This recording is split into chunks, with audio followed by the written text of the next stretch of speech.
Hello बच्चों, कैसे हैं आप लोग। सीए फाउंडेशन अकाउंट्स के इस वीडियो लेक्चर में आप सभी का स्वागत है। आज के वीडियो में मैं आप लोगों के साथ मॉक टेस्ट पेपर 2 यानी आईसीआई का जो सेकंड मॉक टेस्ट पेपर है, जो मई 2022 का एडिशन है, वो डिस्कस करूंगा। मैंने mock test paper 1 already discuss किया था, जो मार्च 2022 का था। अगर आपने वो नहीं देखा है तो आप वो भी चेकआउट कर सकते हैं। लिंक मैं आई बटन पे छोड़ दूंगा। अब जो ये सेकंड मॉक टेस्ट पेपर मैं आपके साथ डिस्कस करूंगा, ये मैं दो पार्ट्स में डिस्कस करूंगा, क्योंकि जो पहला मॉक टेस्ट पेपर था वो वीडियो काफी लंबी हो गई थी। तो मेरे पास कुछ बच्चों के मैसेजेस आए थे कि वो काफी लंबी हो गई थी, और मेरे को खुद भी पसंद नहीं आता अगर मेरे रिकॉर्डेड लेक्चर्स 2 घंटे से बढ़ जाते हैं, ज्यादा हो जाते हैं। तो आई ऑल्सो डोंट लाइक।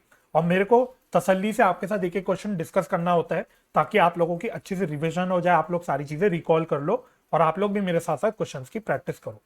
तो ये वाला जो डिस्कशन होगा, इसको मैं दो पार्ट्स में कंडक्ट करूंगा। तो फर्स्ट पार्ट में हम लोग जो आपके टोटल 6 क्वेश्चन होते हैं, उसमें से हम पहले 3 क्वेश्चन डिस्कस करेंगे इस पार्ट में, और रिमेनिंग जो 3 क्वेश्चन होंगे वो हम नेक्स्ट पार्ट पे डिस्कस करेंगे। तो चलिए, बिना किसी देरी के मैं अपने वीडियो को शुरू करता हूं।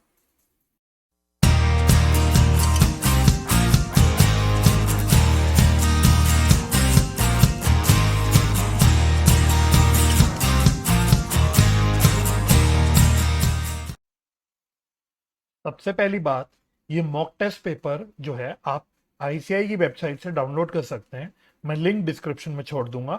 आप लोग इसको डाउनलोड करके जरूर रख दीजिएगा, क्योंकि फ्यूचर में अगर आपको कभी इसको रेफर करना पड़ा, तो जब next series of mock test papers आते हैं तो पुरानी मॉक टेस्ट पेपर्स हट जाते हैं वेबसाइट से। तो मैं सजेस्ट करूंगा कि आप जो भी मॉक टेस्ट पेपर है अभी आपको साइट पे मिलता है, आप डाउनलोड करके रख लीजिएगा। क्या पता आपको आगे जाके फिर से उसकी कभी आवश्यकता पड़ जाए।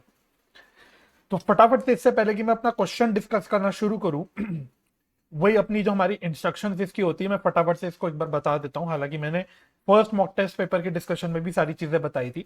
तो इसमें एक्चुअली आपके जो नंबर ऑफ क्वेश्चंस टोटल होते हैं पेपर में, वो 6 होते हैं। तो 6 होता है टोटल नंबर ऑफ क्वेश्चंस, जिसमें से क्वेश्चन नंबर 1 कंपलसरी होता है। तो क्वेश्चन नंबर 1 आपको कंपलसरीली अटेम्प्ट करना ही करना है। रिमेनिंग 5 क्वेश्चंस में से आपको कोई भी 4 क्वेश्चंस अटेम्प्ट करने होते हैं। तो इस प्रकार से आपको टोटल नंबर ऑफ क्वेश्चंस जो अटेम्प्ट करने होते हैं 5। और हर क्वेश्चन की टोटल वेटेज 20 मार्क्स की होती है। तो 20 × 5 करके आपके 100 मार्क्स का पूरा ये पेपर बन जाता है 3 घंटे का। अच्छा, क्वेश्चन नंबर 1 में आप देखोगे तो 20 में से 12 मार्क्स का तो ट्रू फॉल्स का ही क्वेश्चन होता है, और उसमें कोई भी इंटरनल ऑप्शन या कुछ भी नहीं होता। इसके अलावा जो अब जो पैटर्न चल रहा है, उसमें 4 नंबर का एक थ्योरी क्वेश्चन होता है ना। तो यानी कि आप एक्सपेक्ट कर सकते हो कि एटलीस्ट एक थ्योरी का क्वेश्चन तो आपको अटेम्प्ट करना ही करना पड़ेगा, आप छोड़ नहीं पाओगे।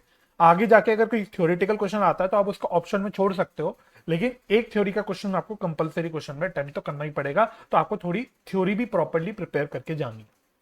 चलिए, अब मैं ज्यादा वक्त नहीं गवाता, फटाफट से हम लोग डिस्कस करना शुरू करते हैं। तो क्वेश्चन नंबर 1 से स्टार्ट करते हैं। तो पहला है, state with reasons whether the following statements are true और फॉल्स। तो जो ट्रू फॉल्स का क्वेश्चन होता है, इसमें टोटल 6 आपको बेसिकली स्टेटमेंट्स दे देता है। वो आपको वो ट्रू है या फॉल्स है बताना होता है विद रीजन। हर स्टेटमेंट की जो टोटल मार्क्स होती है वो 2 मार्क्स होते हैं, और इस प्रकार से आपके 12 मार्क्स बन जाते हैं। हालांकि कहीं पे मार्किंग स्कीम एक्सप्लिसिटली गिवन नहीं होती, but I can safely assume कि 2 मार्क्स में एक नंबर आपका आइडेंटिफाई करने का होता है कि ट्रू है या फॉल्स है, और एक नंबर आपका रीजन का होता है। तो आपको रीजन प्रॉपरली लिख के आना है।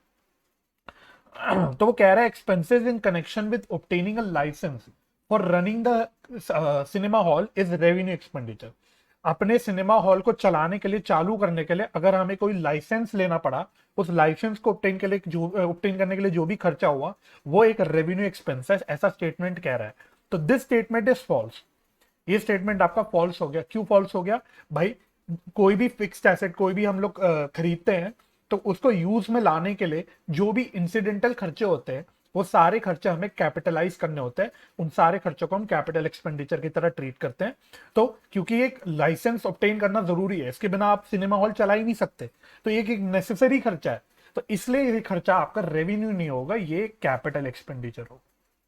ठीक है, तो मैं क्या करता हूं, आपको साथ साथ इंस्टीट्यूट का सजेस्टेड आंसर भी दिखाता हुआ चलूंगा, ताकि आप लोग सारी चीजें मेरे साथ साथ ही कवर कर लो। ठीक है, तो ये रहा आपका सजेस्टेड आंसर। तो इनका भी रीजन हम एक बार पढ़ लेते हैं। तो cinema hall could not be started without licence. तो वही बात है, बिना लाइसेंस के तो हम सिनेमा हॉल चला ही नहीं सकते।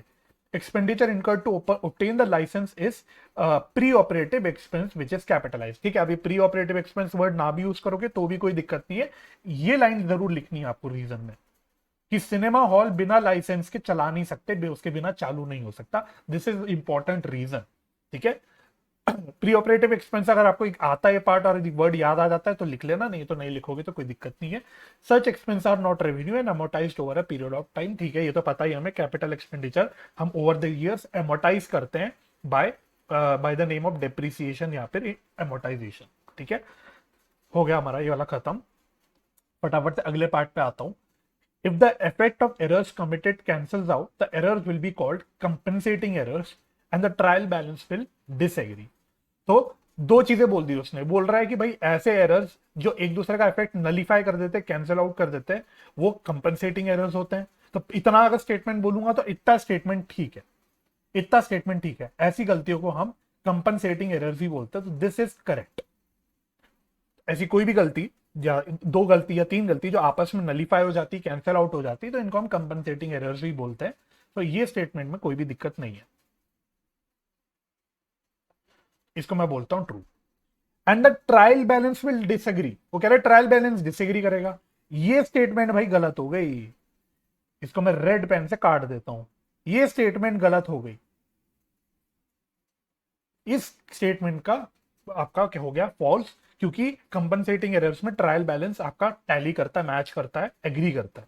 तो क्योंकि ये पार्ट आपका गलत हो गया, तो आपकी पूरी अगर टोटलिटी में स्टेटमेंट देखोगे तो टोटलिटी में स्टेटमेंट आपकी फॉल्स हो गई। ठीक है, तो इसमें सिंपल आपको फॉल्स लिखना है। आप ये स्टेटमेंट लिखोगे, if the effects of errors compensate committed cancels out, the error is called compensating errors and trial balance in case of such errors tallies या एग्रीज। ये आपका स्टेटमेंट लिखना है और आपका रीजन ठीक हो जाएगा। तो आप एक बार देख लो क्या लिखा हुआ है आंसर में। इफ द इफेक्ट, पहली बात तो ये फॉल्स हो गया, ठीक है। If the effect of errors committed cancels out, the errors will be called compensating errors. तो ये स्टेटमेंट ठीक होगी। And the trial balance will agree. ठीक है, तो ये आपका सही रीजन हो गया। ठीक है, stock at the end if appears in the trial balance is taken only to the balance sheet. तो दिस स्टेटमेंट इज करेक्ट, ये ठीक है स्टेटमेंट। अगर ट्रायल बैलेंस में स्टॉक, क्लोजिंग स्टॉक दिया हुआ है तो आप उसको ट्रेडिंग अकाउंट में नहीं दिखाते। क्यों नहीं दिखाते? रीजन ये होता है कि अगर वो ट्रायल बैलेंस में आ रहा है, दैट मींस जो परचेज आ रही है वो एडजस्टेड परचेज है। In other words, closing stock already purchase में से एडजस्ट हो रखा है, इसलिए हम लोग इसको फिर क्लोजिंग स्टॉक को ट्रेडिंग अकाउंट में क्रेडिट नहीं करते, बस उसको स्ट्रेट अवे बैलेंस शीट में दिखाते हैं। तो ये स्टेटमेंट ठीक है, तो फटाफट से रीड कर लो। True, if closing stock appears in trial balance, it depicts that one aspect of the double entry has been completed, hence it is only taken to balance sheet। आप ये भी इसमें रीजन मेंशन कर सकते हो that it is adjusted from purchase। ठीक है, क्योंकि परचेज में से हम ऑलरेडी एडजस्ट कर लेते हैं, उसमें माइनस कर देते हैं, तो दोबारा से उसको ट्रेडिंग अकाउंट में क्रेडिट करने का कोई रीजन नहीं बच जाता। तो ये आपका रीजन हो गया। फोर्थ कहता है consignment account is of the nature of real account. ठीक है, रियल अकाउंट मतलब जब भी रियल अकाउंट हो, रियल अकाउंट मतलब एसेट अकाउंट होता है। तो क्या कंसाइनमेंट अकाउंट एक एसेट अकाउंट है? बिल्कुल नहीं भाई। कंसाइनमेंट अकाउंट में तो आप प्रॉफिट या लॉस निकालते हो अल्टीमेटली। कोई भी एसेट अकाउंट में क्या कभी प्रॉफिट या लॉस निकलता है? नहीं। तो कंसाइनमेंट अकाउंट तो आपका रियल अकाउंट तो होता ही नहीं, तो ये तो फॉल्स हो गया। लेकिन अब खाली फॉल्स लिख के नहीं चलेगा, आपको फिर लिखना पड़ेगा कि कंसाइनमेंट अकाउंट का नेचर क्या होता है। तो ये इंपॉर्टेंट क्वेश्चन है, मैं इस पर स्टार भी लगा देता हूं भाई, याद रखना आप लोग, ये आप लोग याद रखना, मैं स्टार लगा देता हूं। ये आपके स्टडी मटेरियल पे भी मेंशन्ड है, मैं आपको दिखा देता हूं। तो फॉल्स तो हो गया, consignment account is a nominal cum personal account, ये आपको याद रखना, this you have to remember. तो इस पे आप अपने पास स्टार मार्क कर देना कि याद रखना है आपको, कंसाइनमेंट अकाउंट एक नॉमिनल कम पर्सनल अकाउंट होता है। नॉमिनल अकाउंट क्यों होता है भाई? क्योंकि उसमें प्रॉफिट या लॉस निकालते हैं, तो आप समझ रहे हो कि वो नॉमिनल अकाउंट हो जाता है। पर्सनल अकाउंट क्यों होता है? इसका रीजन ये है कि कंसाइनमेंट अकाउंट जो बनता है, कोई कॉमन कंसाइनमेंट अकाउंट नहीं बनता। हर कंसाइनमेंट के लिए अलग अलग कंसाइनमेंट अकाउंट बनते हैं। मेरा अगर एक कंसाइनमेंट आगरा में जा रहा है तो उसका एक अलग कंसाइनमेंट अकाउंट बनेगा। मेरा अगर एक कंसाइनमेंट मेरठ में जा रहा है तो उसका एक अलग कंसाइनमेंट अकाउंट बनेगा। मेरा एक कंसाइनमेंट लखनऊ में जा रहा है तो उसका एक अलग कंसाइनमेंट अकाउंट बनेगा। तो हर कंसाइनमेंट के लिए अलग अलग अकाउंट प्रिपेयर होते हैं। इस रीजन से हम इसको पर्सनल अकाउंट बोल देते हैं, क्योंकि एक प्रकार से आप उसको अलग अलग व्यक्ति की तरह ट्रीट कर रहे हो। तो ये हो जाता है आपका इसलिए रीजन। हालांकि रीजन आपको मेंशन करने की वैसे आवश्यकता नहीं है, आप खाली नॉमिनल कम पर्सनल अकाउंट लिखोगे तो आपको पूरे नंबर यहाँ पे मिल जाएंगे। नेक्स्ट है पार्टनर्स कैन शेयर प्रॉफिट्स और losses in their capital ratio when there is no agreement. तो भाई ये तो अब 12वीं का बच्चा भी अगर मैं पूछूंगा तो बता देगा कि ये स्टेटमेंट भाई फॉल्स है। क्यों फॉल्स है ये? क्योंकि अगर पार्टनरशिप डीड नहीं है, कोई एग्रीमेंट नहीं है, तो हम इंडियन पार्टनरशिप एक्ट के तहत प्रॉफिट शेयरिंग रेशियो को इक्वल मानते हैं। तो ये स्टेटमेंट आपकी इसलिए फॉल्स होगी। तो मैं इसको पढ़वा भी नहीं रहा, 12वीं के लेवल का सवाल है आपका। सिक्स कहता है, अगेन एक और 12वीं के लेवल का ही सवाल है वैसे।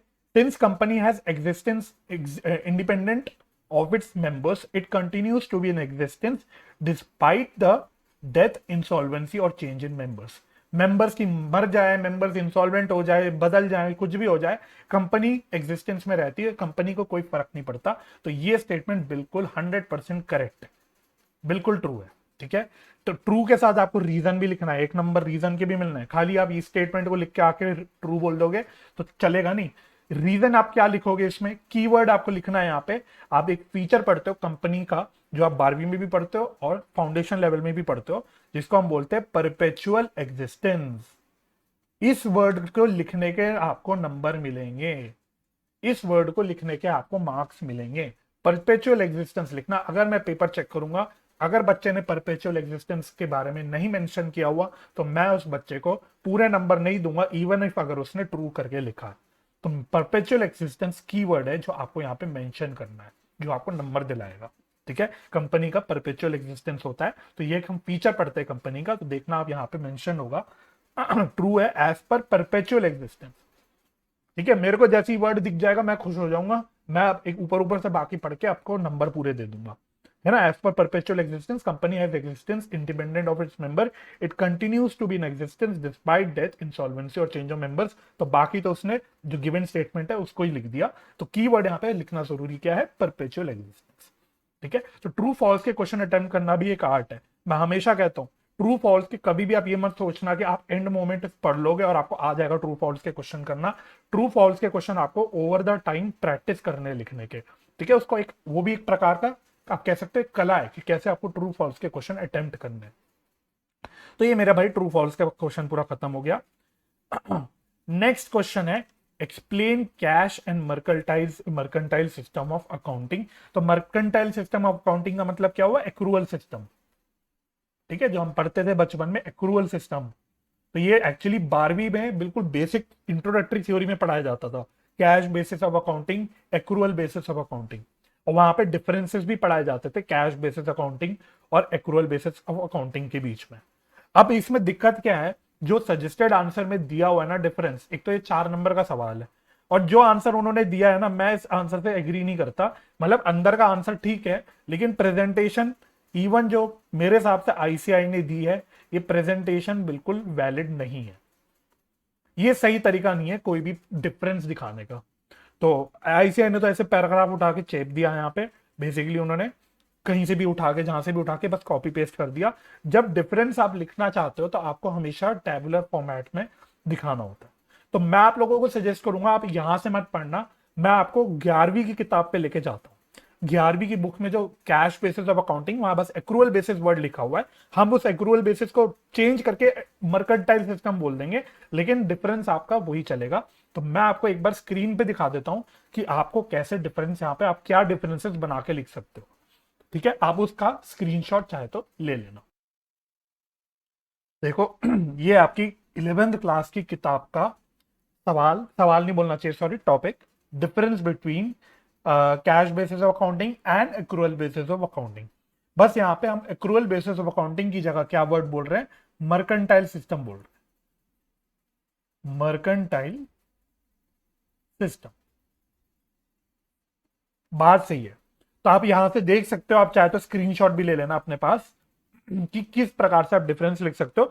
ऑब्वियसली ये नहीं कह रहा सारे 8 डिफरेंस लिखने हैं, 4 नंबर का सवाल है, तो अगर आप 4 डिफरेंसेस लिख के आ जाओगे तो मेरे हिसाब से मोर देन इनफ है ना।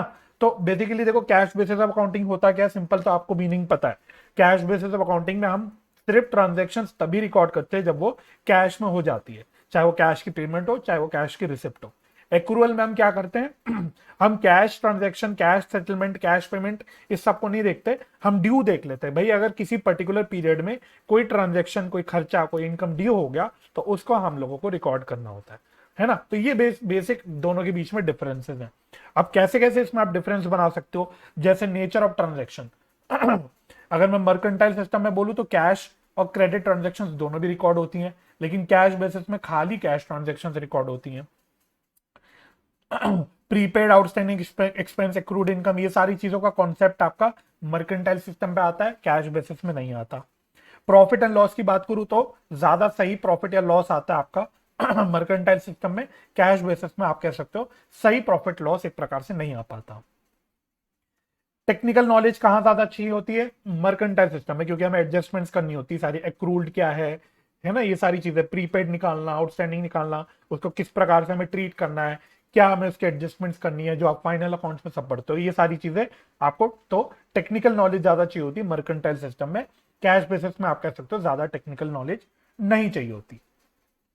लीगली बोलूं तो कंपनीज एक्ट 2013 में साफ साफ लिखा है कि भाई हम एक्रूअल या मर्केंटाइल सिस्टम सिर्फ फॉलो कर सकते हैं, कैश बेसिस हम फॉलो नहीं कर सकते। जबकि कैश बेसिस अकाउंटिंग में आप लिख सकते हो कि कंपनीज एक्ट में इसका कोई भी रिकॉग्निशन नहीं। एक्सेप्टेबिलिटी, ऑब्वियसली मर्केंटाइल सिस्टम या एक्रूअल सिस्टम ज्यादा एक्सेप्टेबल है as compare to cash basis. Reliability, mercantile system ज्यादा रिलायबल होता है, कैश बेसिस कम रिलायबल होता है। सूटेबिलिटी, किसको सूटेबल है तो एक्रूअल सिस्टम या मर्केंटाइल सिस्टम आप कह सकते हो बड़े बिजनेसेस के लिए होता है, बल्कि एक्रूअल सिस्टम आप कह सकते हो सारे बिजनेसेस के लिए सूटेबल होता है, चाहे छोटे हो, चाहे बड़ा हो, चाहे कोई भी हो। लेकिन कैश बेसिस आप कह सकते हो किन किन के लिए सूटेबल है, सिर्फ एनपीओ हो गए, एनपीओ हो गए, प्रोफेशनल्स हो गए, लॉयर्स वगैरह जैसे हो गए, है ना, और छोटे बिजनेसेस के लिए आप कह सकते हो कि ज्यादा सूटेबल होता है कैश बेसिस। तो इस डिफरेंस को आप एक बार गो थ्रू कर लेना और कोशिश करना, अगर इस प्रकार का सवाल है तो आप भी टैबुलर फॉर्मेट में इसको बना के आना। इंस्टीट्यूट ने जैसे इसको कर रखा है, कृपया आप वैसे मत करके आना, है ना। तो इंस्टीट्यूट ने ये जो कर रखा है, हालांकि लिखी हुई सेम सेम चीजें लिखी हैं, पर ये पैराग्राफ फॉर्म में भाई कभी भी डिफरेंसेस नहीं होते मेरे हिसाब से। तो I don't agree with this presentation.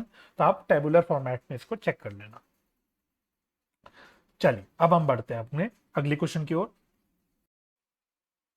अब हम अपने अगले क्वेश्चन में बढ़ते हैं, क्वेश्चन 1 के सी पार्ट पे। तो ये भी एक 4 नंबर का छोटा सा सवाल है।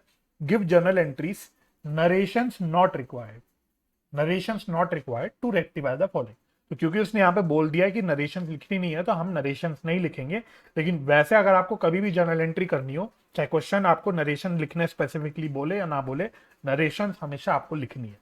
अब यहाँ पे उसने क्योंकि क्लियरली बोल दिया है कि नरेशन नहीं लिखनी, तो फिर आप उसको छोड़ सकते हो, वरना आप जरूर लिखना।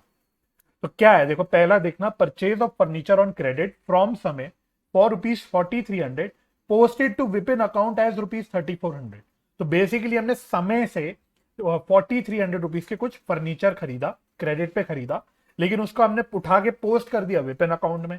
समय के अकाउंट के में पोस्ट करने की जगह हमने विपिन के अकाउंट में पोस्ट कर दिया। अब यहाँ पे आपको थोड़ा सा केयरफुल रहना है।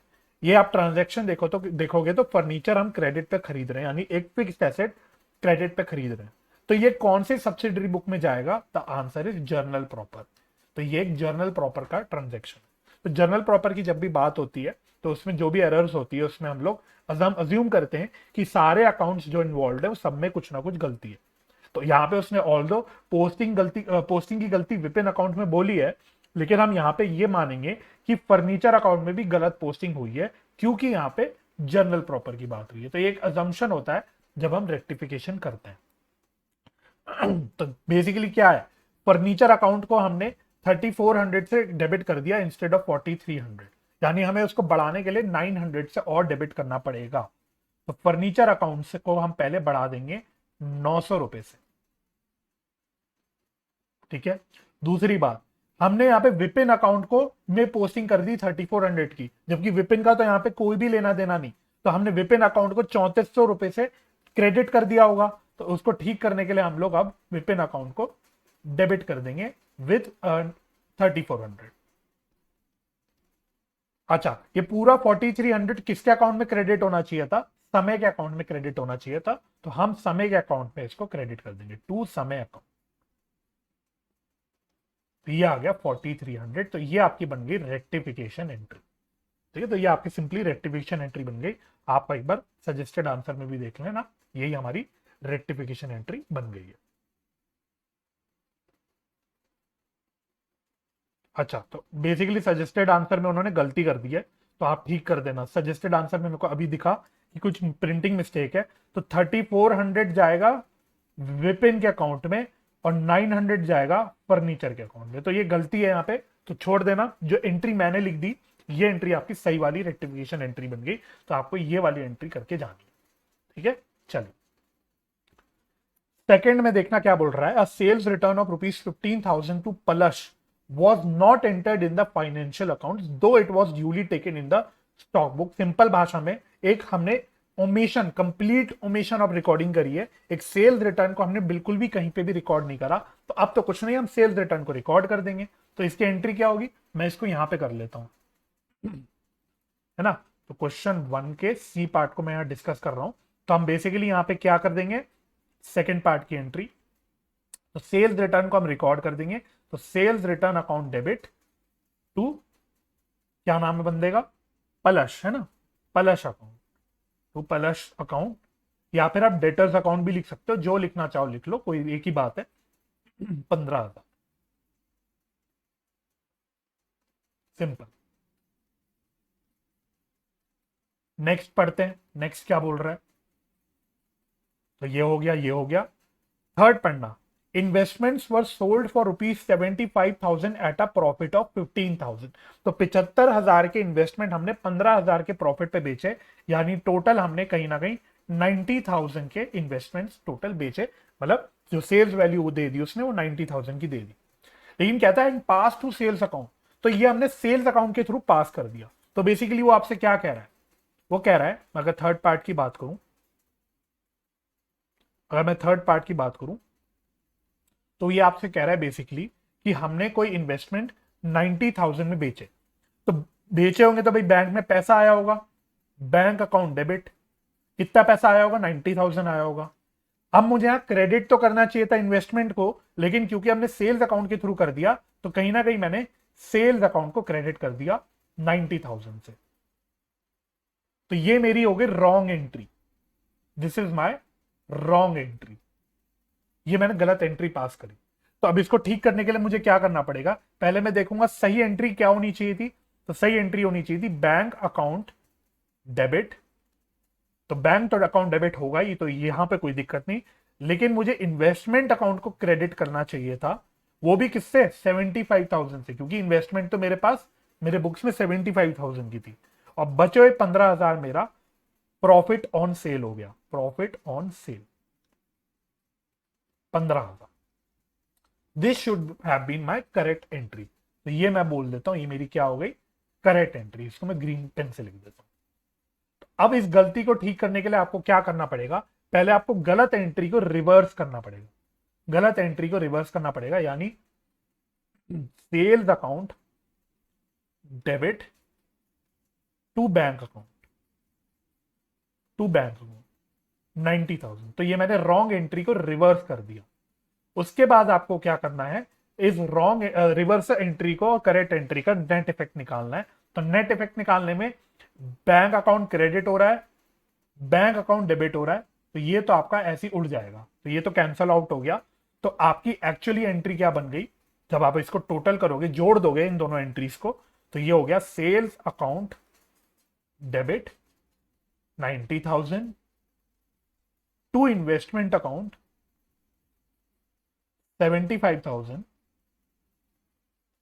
To profit on sale, to profit on sale 15,000। This is your correct entry, this is your correct entry. यहां पे आपकी बात जम गई, ठीक होगी। तो आप देख सकते हो अपनी, आप आंसर में चेक कर लेना, यही एंट्री कर रखी होगी।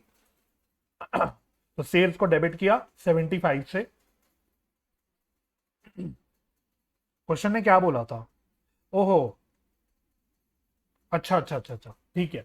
तो क्वेश्चन ने, मैंने जल्दी जल्दी में पढ़ लिया, तो क्वेश्चन ने 75,000 की सेल्स वैल्यू ही दी हुई थी। क्वेश्चन ने 75,000 की सेल्स वैल्यू ही दी हुई थी, तो प्रॉफिट 15,000 का था, तो कहीं ना कहीं बुक वैल्यू हो गई 60,000 की। मैंने जल्दी जल्दी में पढ़ लिया तो कोई बात नहीं। बुक वैल्यू हो गई आपकी 60,000 की, तो मैं इसको ठीक कर देता हूँ, क्या हो जाएगा, तो यहाँ पे ये हट जाएगा। तो ये मैंने 90,000 नहीं 75,000 पे रिकॉर्ड किया होगा।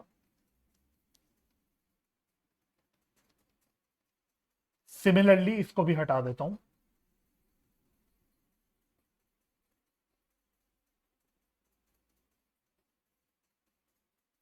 ठीक है, तो बैंक अकाउंट जो मेरी सही एंट्री होनी चाहिए थी वो 75,000 की होनी चाहिए थी।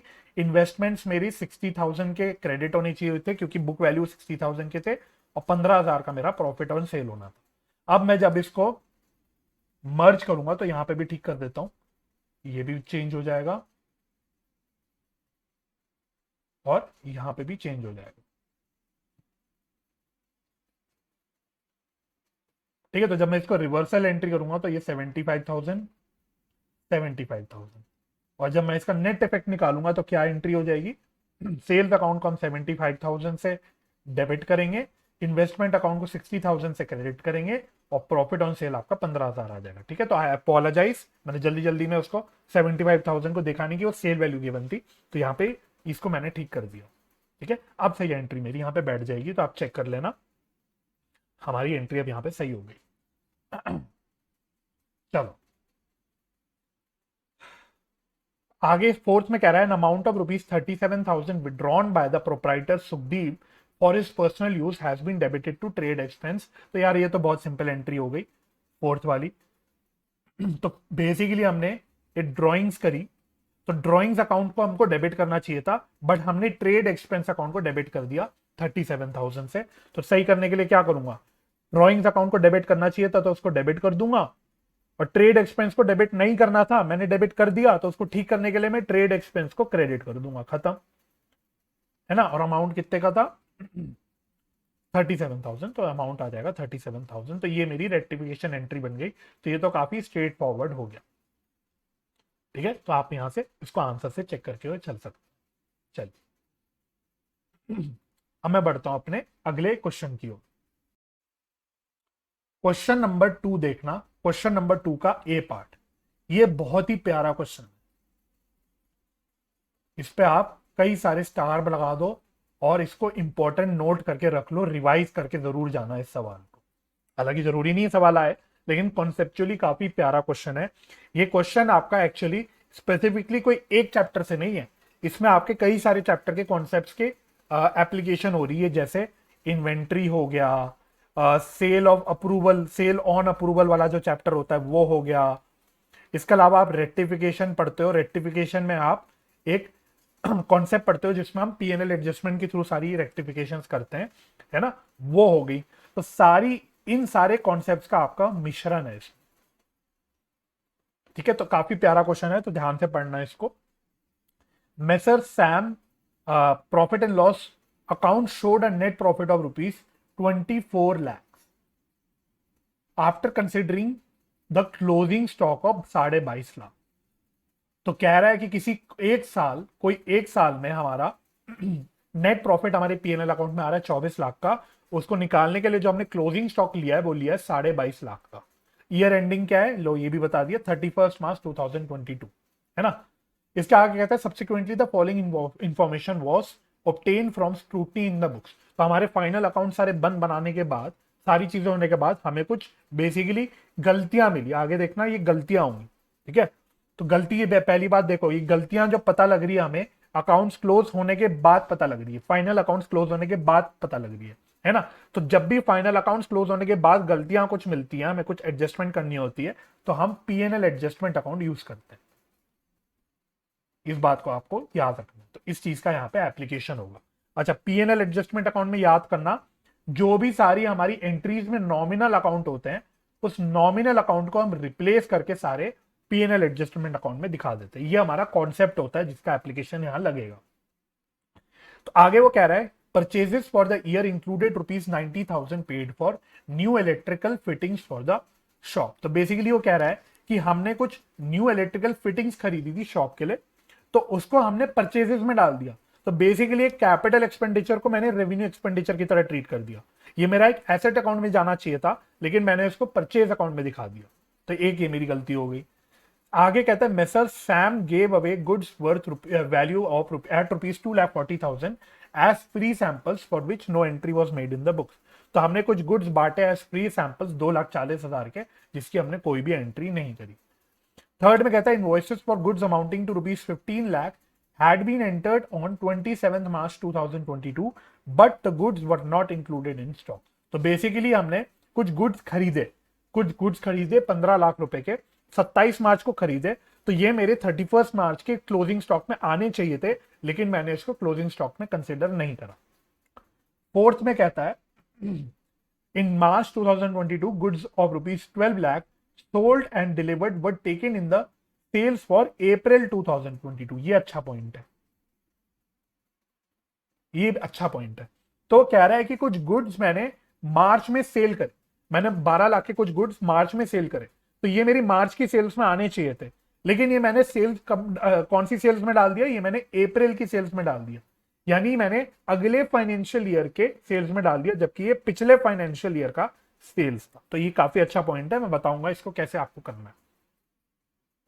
अभी आगे एक और पॉइंट है, फिफ्थ पॉइंट भी आपका ये कह रहा है आपसे goods costing rupees 4,50,000 were sent on sale और return basis in March 2022 at a margin of profit of rupees 33 on cost. तो इसका मतलब बेसिकली होता है 1/3 ऑफ कॉस्ट।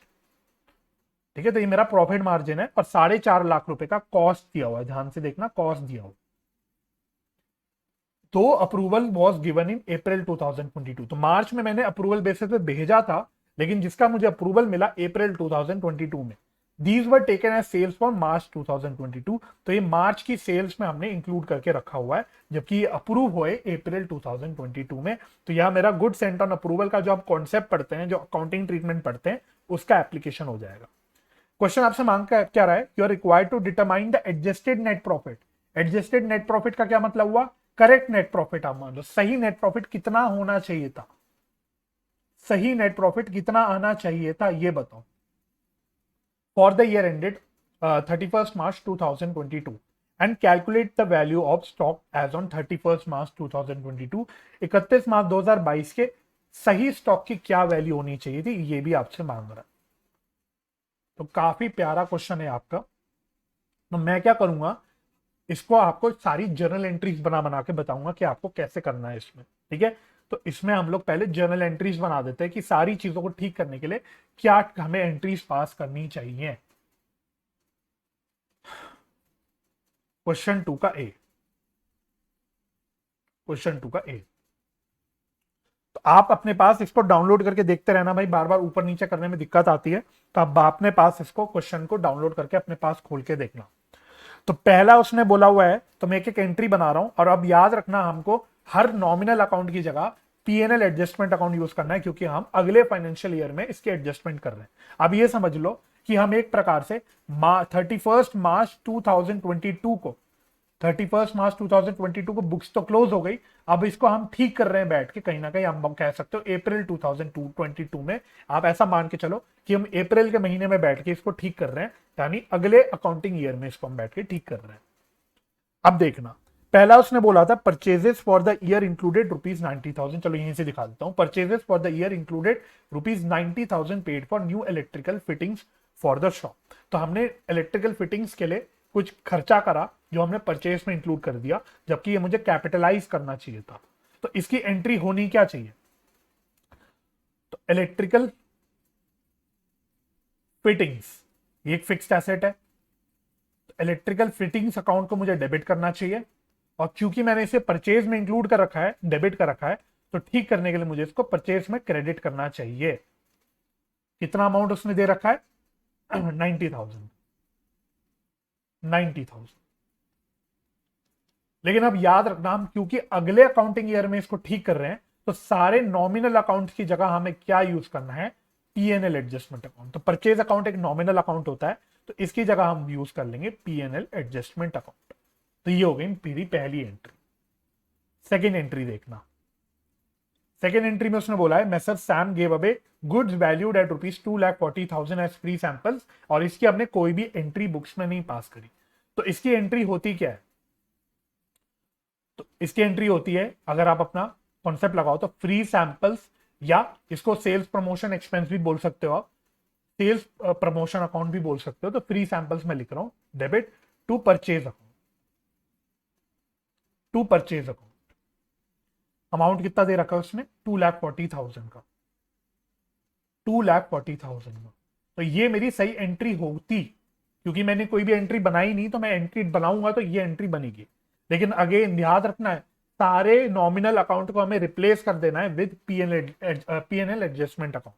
तो फ्री सैंपल एक खर्चा है, मेरे लिए खर्चा है, तो ये भी एक नॉमिनल अकाउंट है, तो इसको मुझे रिप्लेस करना चाहिए पीएनएल एडजस्टमेंट से। और परचेज अकाउंट भी एक खर्चा है, ये भी एक नॉमिनल अकाउंट है, तो ये भी मेरा पीएनएल एडजस्टमेंट से रिप्लेस हो जाना चाहिए। तो अब मेरी एक्चुअली एंट्री बन के आ रही है PNL adjustment account debit to PNL adjustment account. तो ये ऐसे तो हमारी एंट्री थोड़ी गलत हो जाएगी। तो बेसिकली इफेक्ट, क्योंकि इसका पीएनएल एडजस्टमेंट में डेबिट क्रेडिट नलीफाई हो रहा है, तो आप इसको नो एंट्री की तरह ट्रीट करके चल सकते हो। नो एंट्री, कोई भी आपको एंट्री करने की आवश्यकता नहीं है। ठीक है, चलो थर्ड देखते हैं भाई, थर्ड क्या कह रहा है। Invoices for goods amounting to ₹15 lakh has been entered on 27 March 2022 but the goods were not included in stock. तो बेसिकली कुछ गुड्स हमें क्लोजिंग स्टॉक में इंक्लूड करने चाहिए थे, बट हमने वो इंक्लूड नहीं करे। तो क्लोजिंग स्टॉक की एंट्री क्या होती है जो आप पढ़ते हो, क्लोजिंग स्टॉक की एंट्री होती है closing stock account debit to trading account,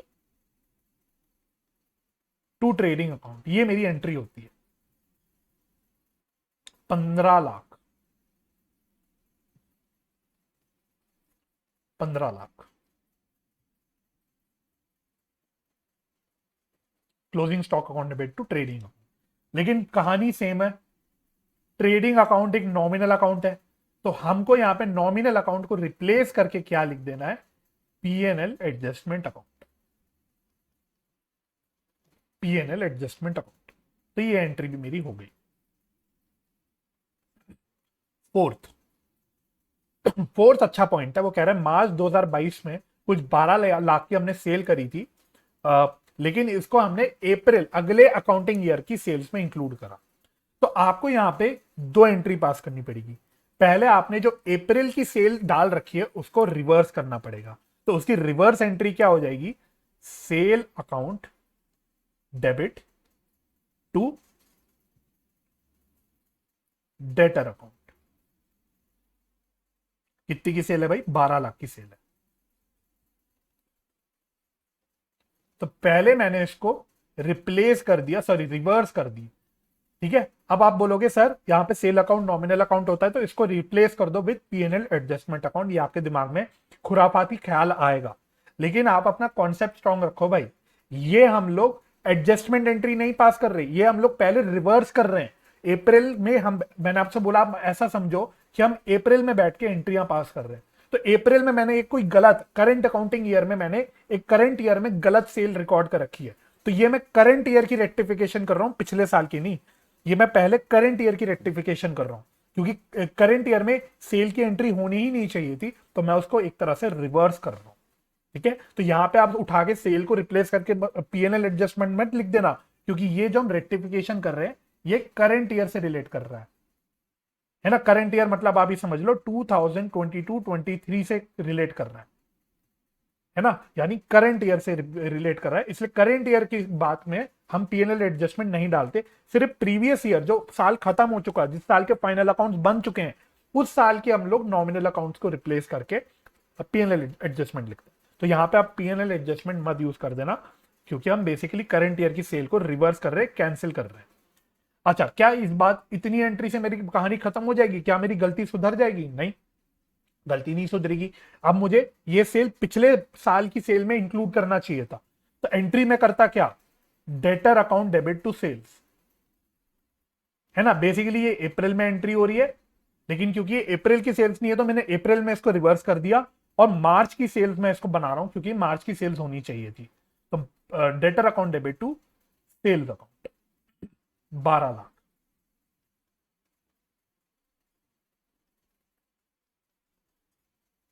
ठीक है, अब ये मैं मार्च यानी पिछले साल की एंट्री कर रहा हूं बेसिकली, इसलिए मैं यहां पे सेल्स की जगह इसको रिप्लेस करके लिख दूंगा PNL adjustment account, PNL adjustment account.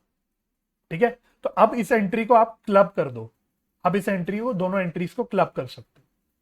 ठीक है, तो दोनों एंट्रीज को जब क्लब करोगे तो डेटर डेटर तो कैंसिल ऑफ हो जाएगा, डेबिट क्रेडिट सेम है, तो आपकी जो क्लब्ड एंट्री आ जाएगी वो आ जाएगी sale account debit to PNL adjustment account. बार बार कह रहा हूं, ये जो सेल मैं लिख रहा हूं, इस सेल को जगह आप लोग पीएनएल एडजस्टमेंट मत लिख देना, क्योंकि ये करंट ईयर का सेल है। तो ये आपकी सही एंट्री बन गई, sale account debit to PNL adjustment account. तो मेरा फोर्थ पॉइंट भी हो गया। तो काफी प्यारा पॉइंट था ये फोर्थ वाला, कॉन्सेप्चुअली काफी अच्छा पॉइंट था, तो इसको आप लोग ध्यान से कर लेना। अब मैं फिफ्थ लास्ट पॉइंट पे आ जाता हूं। फिफ्थ में उसने बोला है goods costing ₹4,50,000 were sent on sale और return in March 2022 at a margin of profit of of 33.1/3% on cost, though approval was given in April 2022। Approval हमें अप्रैल में आया, these were taken as sales in March 2022। तो हम अपना यहाँ पे sale on approval का कॉन्सेप्ट लगा देंगे। सेल ऑन अप्रूवल वाले चैप्टर में जब क्लोजिंग डेट पे कोई सेल होता है ऑन अप्रूवल बेसिस या गुड्स पड़े होते हैं ऑन अप्रूवल बेसिस, तो हम क्या क्या एंट्रीज पास करते हैं, वही एंट्रीज हमको यहाँ पे पास करनी है। तो पहली एंट्री हम पास करते हैं, पहली हम एंट्री इसमें पास करते हैं सेल्स को रिवर्स करने की एंट्री। तो sales account debit to debtor account, to debtor account या टू कस्टमर अकाउंट भी कह सकते हो। ठीक है, तो यहां कितनी वैल्यू आएगी ध्यान से देखना, 4.5 लाख रुपए आपको कॉस्ट दे रखा है, तो आपको इसका सही सेल वैल्यू निकालनी पड़ेगी। तो सेल वैल्यू इसकी कितनी आएगी, मैं इसको ग्रीन पेन से लिख देता हूं। तो 4.5 लाख रुपए का तो कॉस्ट है, तो प्लस आपको इसमें प्रॉफिट का मार्जिन को प्लस करना पड़ेगा सेल वैल्यू निकालने के लिए, और 1/3 ऑफ सेल बता रखा है, 1/3 ऑफ कॉस्ट बता रखा है उसमें। तो ये आ जाएगा एक्चुअली में 6 लाख, ये आ जाएगा 6 लाख। तो पहले मैंने क्या किया, ओरिजिनल सेल्स एंट्री को रिवर्स किया, लेकिन अपना फंडा वही है भाई, ये पिछले साल की सेल कर रहे हैं, ये पिछले साल की हम एंट्री कर रहे हैं, लेकिन पिछले साल के अकाउंट्स तो ऑलरेडी क्लोज हो चुके हैं, तो अब हम सेल्स अकाउंट यूज नहीं कर सकते। सेल्स अकाउंट एक नॉमिनल अकाउंट है, तो इसकी जगह हम यूज कर लेंगे पीएनएल एडजस्टमेंट अकाउंट। सिमिलरली एक एंट्री हमें और करनी होती है, inventory with customer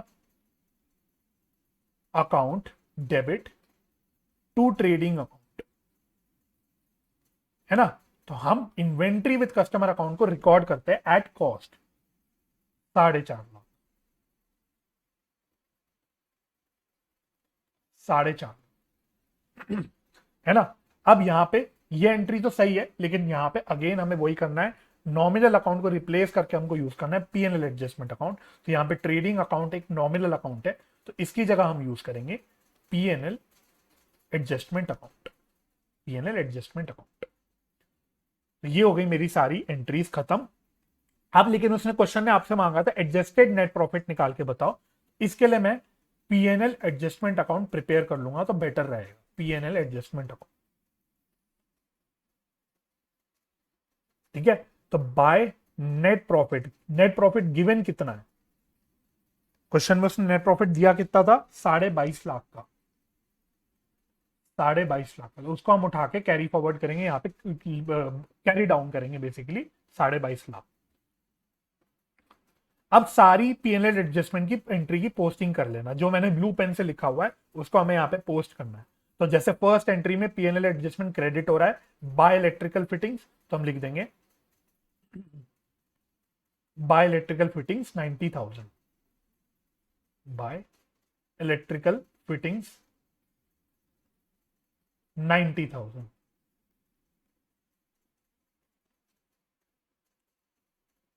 second entry में हमने बोला था कि यहाँ पे कोई भी एंट्री पास नहीं होगी, नो एंट्री। हालांकि अगर आप इनका सजेस्टेड आंसर देखोगे तो वहां उन्होंने डेबिट और क्रेडिट दोनों साइड एंट्री दिखा रखी है, लेकिन आपको दिखाने की जरूरत नहीं है, इसको हम कहीं भी पोस्ट नहीं करेंगे क्योंकि नलीफाई हो रही है, पीएनएल एडजस्टमेंट डेबिट भी हो रहा है क्रेडिट भी हो रहा है, तो हमको यहाँ कोई भी एंट्री करने की जरूरत नहीं है।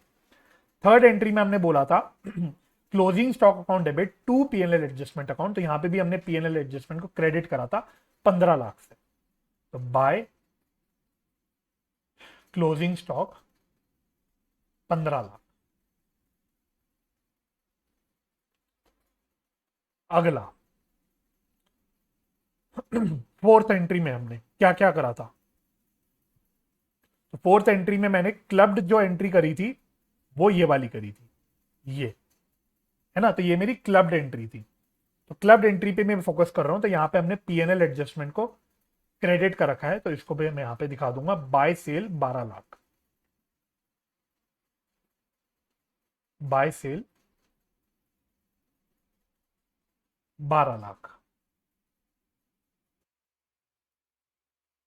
ठीक है, ये हो गई मेरी खत्म। एंड फाइनली अब मैं अपनी फिफ्थ एंट्री को पोस्ट कर लेता हूं। तो यहाँ पे दो एंट्री थी पीएनएल एडजस्टमेंट की, एक तो ये। तो यहाँ पीएनएल एडजस्टमेंट डेबिट हो रहा था 6 लाख से, तो मैं इसको लिख देता हूं डेबिट साइड पे, टू डेटर 6 लाख।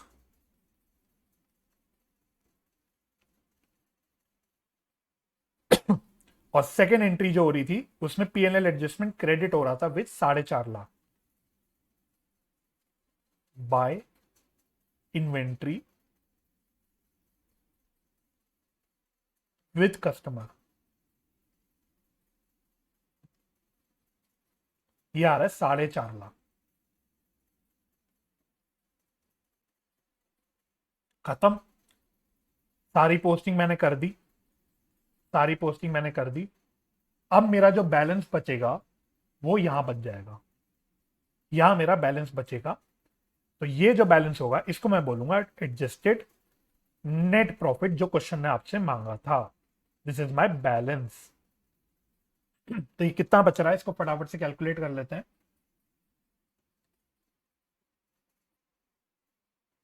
तो ये कितना आ जाएगा?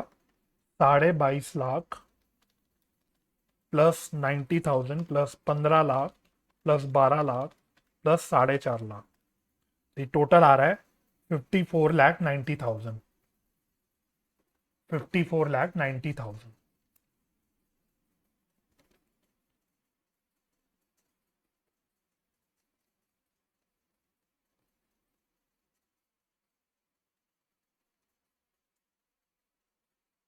इसमें से अगर मैं 6 लाख हटा दूंगा तो कितना आ रहा है?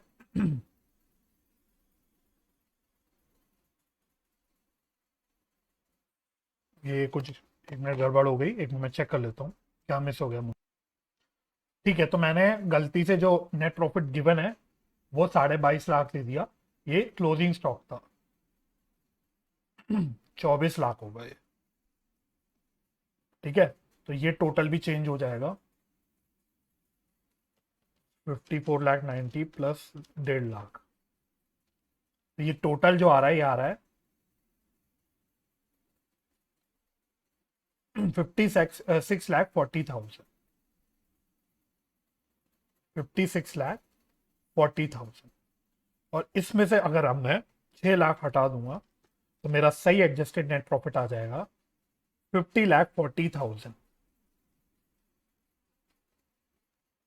50,40,000। ये मेरा सही वाला नेट प्रॉफिट आ जाएगा। ठीक है, तो पहले उसने एडजस्टेड नेट प्रॉफिट निकालने बोला था, जो कि मैंने निकाल दिया। अब लास्ट उसने अगला जो बोला हुआ है वो बोला है कि क्लोजिंग स्टॉक सही वाला निकालो। तो हम फटाफट से क्लोजिंग स्टॉक भी निकाल लेते हैं। 31 मार्च का, 31 मार्च 2020 क्या दे रखा है? 2022, 2022। तो ये कैसे निकालोगे आप? तो जो क्लोजिंग स्टॉक गिवन है पहले वो ले लो। क्लोजिंग स्टॉक गिवन ये है 22.5 लाख का। अब इसमें क्या क्या स्टॉक्स ऐड हो जाने हैं, तो ऊपर आके अपनी एंट्रीज चेक करना। तो पहले देखना, हमने यहाँ पे 15 लाख का क्लोजिंग स्टॉक डेबिट करा था, तो ये आ जाएगा यहाँ पे stock not considered. Stock not considered कितना था? 15 लाख। तो एक तो ये आ जाएगा, और एक इन्वेंट्री विद कस्टमर हमने लिया है वो भी आ जाएगा। तो मैं लिख देता हूं इन्वेंट्री विद कस्टमर। ये कितने का है? ये रहा 4.5 लाख। 4,50,000। तो ये आ गया मेरा सही वाला क्लोजिंग स्टॉक। तो 22.5 प्लस 15 प्लस 4.5, तो ये आ रहा है 42 लाख। 42 लैक्स। इसको आप अपने आंसर से चेक कर लेना, हमारा आंसर ठीक आ रहा है कि नहीं आ रहा। 42 लाख।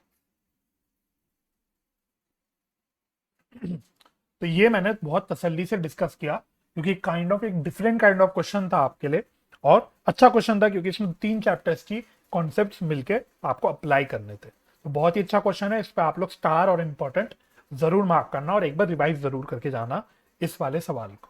अब मैं अपने अगले क्वेश्चन की ओर बढ़ता हूं। अब बी पार्ट पढ़ना मेरे साथ साथ। S and company purchase the machine for rupees 1 lakh on 1/1/2019, 1st January 2019. Another machine costing rupees 1,50,000 was purchased on 1st July 2020. On 31st December 2021, the machine purchased on 1st January 2019, यानी ये पहली वाली machine was sold for rupees 50,000. The company provides depreciation at the rate of 15%. 15% on return down value WDV method. The company closes its accounts on 31st December every year. You are required to prepare what? Machinery account, machinery disposal account and provision for depreciation account. तो ये 3 आपको accounts prepare करने हैं। तो मैं आपको solution के साथ साथ दिखाते हुए चलूंगा और बाकी ऊपर ऊपर से यही रफ में सॉल्व कर लेते हैं। तो बेसिकली इस क्वेश्चन में 2 मशीन की कहानी है। तो पहले मैं बोलता हूं मशीनरी नंबर 1, जो हमने 1st जनवरी 2019 को खरीदा। 1st जनवरी 2019 को खरीदा। तो ये कितने का परचेज किया हमने? 1 लाख रुपए का। 1 लाख रुपए का ही हमने परचेज किया। तो पहली डेप्रिसिएशन इसमें लग जाएगी 2019-20 की। तो पूरे साल की 15% के हिसाब से इस पर डेप्रिसिएशन लगेगी, तो ये आएगा 15,000। ठीक है, 15% का आपका डेप्रिसिएशन का रेट है और 1st जनवरी से है तो पूरे साल का आपका लगेगा। 1920 भी नहीं लिखना चाहिए मेरे को ना, क्योंकि यहाँ पे कैलेंडर ईयर फॉलो हो रहा है। तो मैं सिर्फ 2019 लिख रहा हूँ क्योंकि यहाँ पे सिर्फ कैलेंडर ईयर फॉलो हो रहा है। तो ये हो जाएगा कितना? 15% आ जाएगा इसका 15,000। अब इसकी WDV कितनी बच गई? 85,000 की। ये हो गई WDV ऑन 1st जनवरी 2020। अब इस पे फिर डेप्रिसिएशन लगेगा 2020 का, वही 15% के हिसाब से। तो कितना डेप्रिसिएशन बन जाएगा? 85,000 का 15%। तो कितना आ रहा है? 85,000 का 15% यार है 12,750। 12,750। अब कितना बच गया? ये बच गया 72,250। 72,250 ये होगी WDV कब की? 1st जनवरी 2021 की। अच्छा, ये मशीनरी जो हमने बेची है, ये बेची है 31st दिसंबर 2021 को, यानी इस साल के लास्ट डेट पे ही बेची है। तो 2021 का भी हम पूरा डेप्रिसिएशन निकालेंगे। 2021 का भी पूरा डेप्रिसिएशन निकालेंगे। तो 15% के हिसाब से आ रहा है एट द रेट ऑफ 15%। तो ये कितना आ रहा है? 10,837.5। 10,837.5 आ रहा है ये। तो अब कितनी WDV बच गई? 61,412.5। 61,412.5 ये हो गई WDV। एक प्रकार से आप कह सकते हो 31st दिसंबर 2021 की। ठीक है, तो अब इसको हमने बेचा कितने पे? Sale value. तो सेल वैल्यू कितनी की मैंने क्वेश्चन में यहीं से देखते हैं ना, यहीं तो है। तो इसमें सेल वैल्यू उसने दे रखी कितने की? 50,000 की। ये तो 50,000 की सेल वैल्यू है। इसको मैंने 50,000 में बेचा, तो मेरा लॉस कितने का आ गया? लॉस आ गया मेरा 11,412.5। ये मेरा लॉस आ गया। तो ये हो गई मशीनरी 1 की कहानी। अब मशीनरी 2 की कहानी देख लो। मशीनरी 2 हमने कौन सी डेट को परचेज करी? मशीनरी 2 हमने 1st जुलाई 2020 को परचेज करी। 1st जुलाई 2020।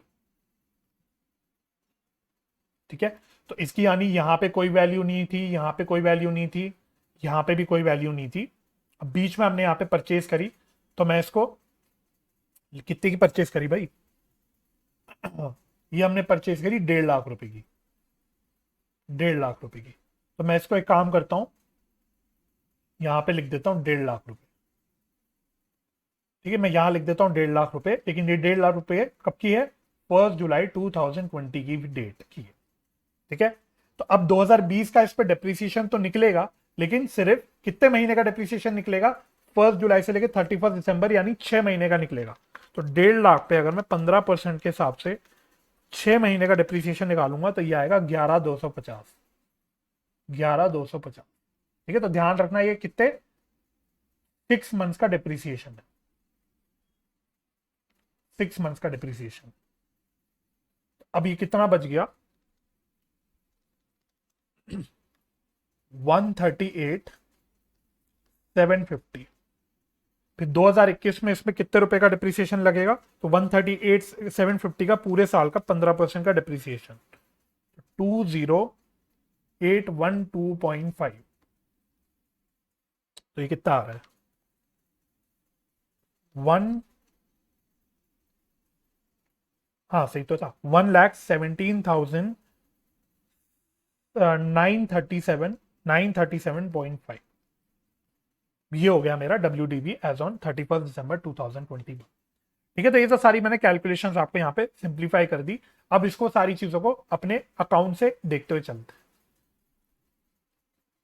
आ जाओ, तो देखो, तो 1 जनवरी 2019 को हमने खरीदा 1 लाख की मशीनरी, जिसकी क्लोजिंग वैल्यू है, क्योंकि हम पे हम प्रोविजन फॉर अलग से मेंटेन कर रहे हैं, तो मशीनरी अकाउंट आपका हमेशा कॉस्ट पे ही चलता रहेगा। तो 1 लाख रुपए का कॉस्ट रह गया, और देखना 15,000 का डिप्रिसिएशन जो हमने निकाला था, ये वाला, ये 15,000 का डिप्रिसिएशन हमने 2019 के प्रोविजन फॉर डेप्ट में डाल दिया, ये खत्म हो गया। अब 2020 में आ जाओ, तो 2020 में कितने का डिप्रिसिएशन लगेगा? पहले यहां पे आ जाते हैं मशीनरी अकाउंट में। तो 1 लाख रुपए का ओपनिंग बैलेंस हो गया, और 1.5 लाख रुपए के हमने साल के बीच में परचेज कर दी, तो अब 2.5 लाख की हमारे पास मशीनरी क्लोजिंग पे हो गई। तो इसका प्रोविजन फॉर डेप्रिसिएशन कितना निकलेगा? देखना, 12,750 प्लस 11,225, 250, ये टोटल आपका आ जाएगा 12,750 और 11,250। ठीक है, तो टोटल आ जाएगा 24,000। तो आपका कैरेट डाउन जो बैलेंस हो जाएगा कितने का हो जाएगा? 39,000 का, ये 39,000 का इसका कैरेट डाउन बैलेंस हो जाएगा। अब 2021 में आओ, 2021 में क्या हुआ? 2021 में हमने सेल भी करी। तो पहले हम लोग 31 दिसंबर का 2 डेप्रिसिएशन ले लेंगे। कौन से 2 वाले ले लेंगे? इधर आ जाओ, एक ये और ये, 10,837.5 और 20,812.5। तो इन्होंने क्या किया, इसको राउंड ऑफ कर रखा है, लेकिन मैंने इसको एग्जैक्ट पॉइंट्स में ले लिया, एक ही बात है। तो ये आपका आ गया दोनों फिगर्स यहां पे। और उसके बाद क्योंकि यहां पे मशीनरी डिस्पोजल अकाउंट बनाना है, तो हम क्या करेंगे, जितनी की कॉस्ट की मशीनरी बिकी है साल में, उसको हम लोग मशीनरी डिस्पोजल अकाउंट में ट्रांसफर कर देंगे। 1 लाख रुपए की कॉस्ट की मशीनरी हमने बेची है, तो इसको हम लोग उठा के ट्रांसफर कर देंगे मशीनरी डिस्पोजल अकाउंट में, जो कि यहां पे आ जाएगा। किधर गया? ये रहा, ये यहां पे आ जाएगा। और सारी सेल वेल जो भी हमको दिखानी है वो हम यहां पे दिखाएंगे। तो इस पे एक्यूमुलेटेड डेप्रिसिएशन कितना है?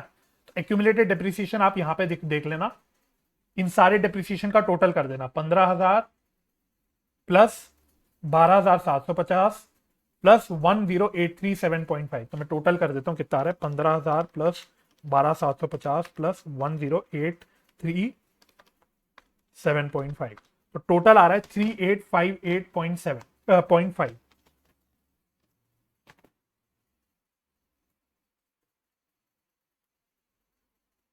तो टोटल आ रहा है, मेरा आ रहा है 3,857.5, क्योंकि हमने पॉइंट्स में एग्जैक्टली लिया है, इसलिए यहां पे आ गया ये वाली फिगर। उसके बाद बेचा हमने 50,000 का, तो हमारा लॉस ऑन सेल आ गया जितने का भी, तो हमारा कितना आएगा? 412.5 आएगा। हमारा आएगा 11,412.5। ठीक है, यही हमने कैलकुलेट करा था। खत्म, और हमारा ये अकाउंट क्लोज हो जाएगा। बाकी सारी अपनी चीजें ऊपर कैलकुलेट कर दी थी, तो मैंने आपको सिंपल कैलकुलेशन आपको बता दी। बाकी अकाउंट कैसे बनाना है आप यहां से चेक कर सकते हैं। ठीक है, अब हम बढ़ते हैं अपने अगले क्वेश्चन की ओर। अब हम करते हैं क्वेश्चन 3 का A part. Average due date का क्वेश्चन है। कहता है Ramesh had the following bills receivable and bills payable against Ravi. तो बिल्स रिसीवेबल भी आपको दे रखे हैं और बिल्स पेबल भी आपको दे रखे हैं। आपको बिल की डेट दे रखी है और बिल का टेन्योर दे रखा है। तो जब भी बिल्स ऑफ एक्सचेंज की बात आ जाए, टेन्योर की बात आ जाए, तो आपको ड्यू डेट खुद से निकालना पड़ेगा। और ड्यू डेट निकालते वक्त हमें ग्रेस डेज का, 3 दिन का जो ग्रेस डेज होता है, इसका ध्यान रख के चलना पड़ेगा। नीचे कहता है 15 अगस्त वॉज अ पब्लिक हॉलीडे। तो ठीक है भाई, ये ना भी बताते तो हमको पता है 15 अगस्त एक पब्लिक हॉलीडे होती है। हाउएवर, आगे कह रहा है हाउएवर 6 सितंबर was declared as a sudden holiday. तो याद रखना, पब्लिक हॉलीडे एंड संडे के केस में अगर कोई ड्यू डेट मतलब पब्लिक हॉलीडे या संडे को पड़ रही है, तो हम ड्यू डेट उससे पिछली वर्किंग डे ले लेते हैं। और अगर कोई सडन अनफोर्सीन हॉलीडे है, सडन हॉलीडे है, उस केस में हम ड्यू डेट को अगले नेक्स्ट वर्किंग डे का ले लेते हैं। यह हमारा कॉन्सेप्ट होता है। तो क्वेश्चन आपसे कह रहे हैं calculate the average due date when the payment can be received or made without any loss of interest to either parties। चलिए, तो ऐसे रफ रफ में सॉल्व कर लेते हैं क्वेश्चन 3 का ए। तो पहले मैं बी आर की बात करता हूं, बिल रिसीवेबल की बात करता हूं। तो ड्यू डेट लेना है हमको, तो मैं यहां खाली ड्यू डेट लेके चलूंगा। मैं यहां पे खाली ड्यू डेट लेके चलूंगा। यहां पे रुपीज आ जाएगा, यहां पे रुपीज आ जाएगा। तो पहला बिल है आपका 1 जून का, जिसका टेन्योर है 3 मंथ। तो ड्यू डेट कितनी आ जाएगी ग्रेस डेज ऐड करके? तो जुलाई, अगस्त, सितंबर। तो 1 सितंबर और 1 सितंबर 3 दिन का ग्रेस पीरियड ऐड कर दिया, तो आ जाएगा 4 सितंबर 2000। क्या ये साल दे रखा है क्या? दे ही नहीं रखा। तो 4 सितंबर हम ले लेंगे इसका डेट, और इसका अमाउंट कितना दे रखा है? 10,200। फिर अगला है 5 जून का, जिसका 3 मंथ्स का आपका दे रखा है। तो 5 जून में 3 मंथ्स ऐड करो, तो 5 जुलाई, 5 अगस्त, 5 सितंबर, और उसमें 3 दिन का ग्रेस ऐड कर दो, तो आ जाएगा 8 सितंबर। अमाउंट कितना है बिल का? 8700। फिर है 9 जून का बिल, उसमें 1 मंथ का पीरियड बोल रखा है, तो 9 जून में 1 मंथ ऐड कर दोगे तो 9 जुलाई आ जाएगा, और 3 दिन का हम लोग ग्रेस पीरियड ऐड कर देंगे, तो आ जाएगा 12 जुलाई। अमाउंट दे रखा है आपका कितना? 17,400। नेक्स्ट है आपका 12 जून का बिल है, जिसमें 2 मंथ्स का वो लगा रखा है, क्या कहते हैं, टेन्योर बता रखा है।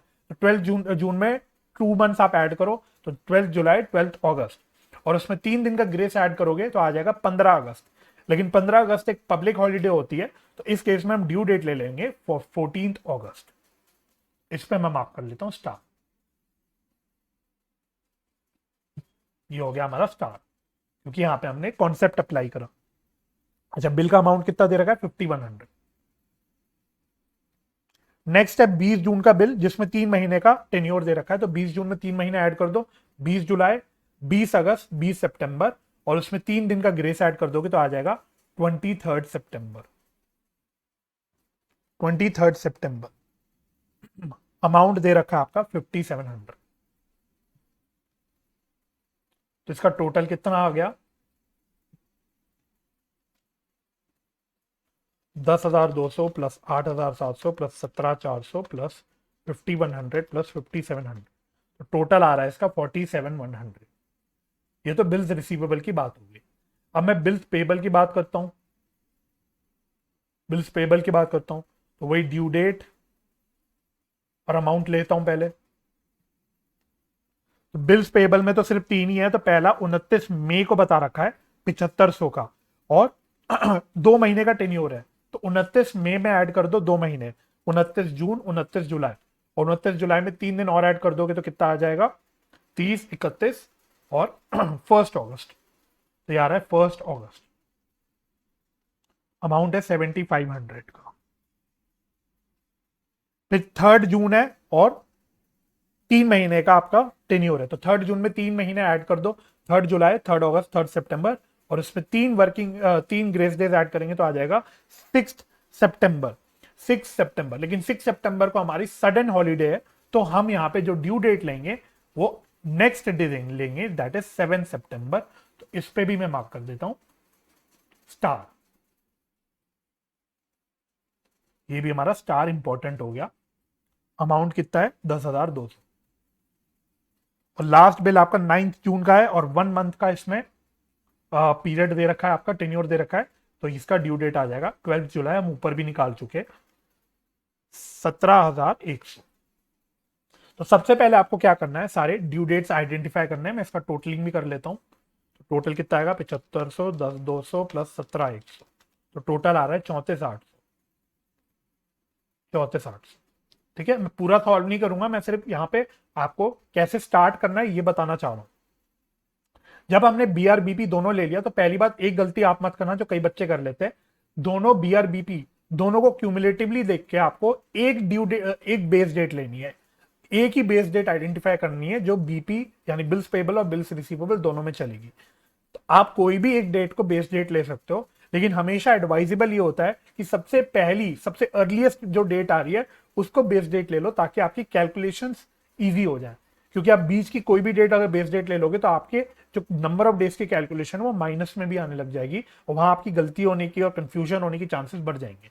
तो अर्लीस्ट डेट देखना, बीआर और बीपी को दोनों को मिला के देखना, सबसे पहला डेट क्या पड़ रहा है, ड्यू डेट क्या पड़ रहा है। तो आप ये देखोगे इसमें जो ड्यू डेट पड़ रहा है, यहां पे भी 12 जुलाई है और यहां पे भी 12 जुलाई है, तो सबसे पहली डेट यही पड़ रही है। तो हम बेस डेट लेके चल लेंगे 12 जुलाई को।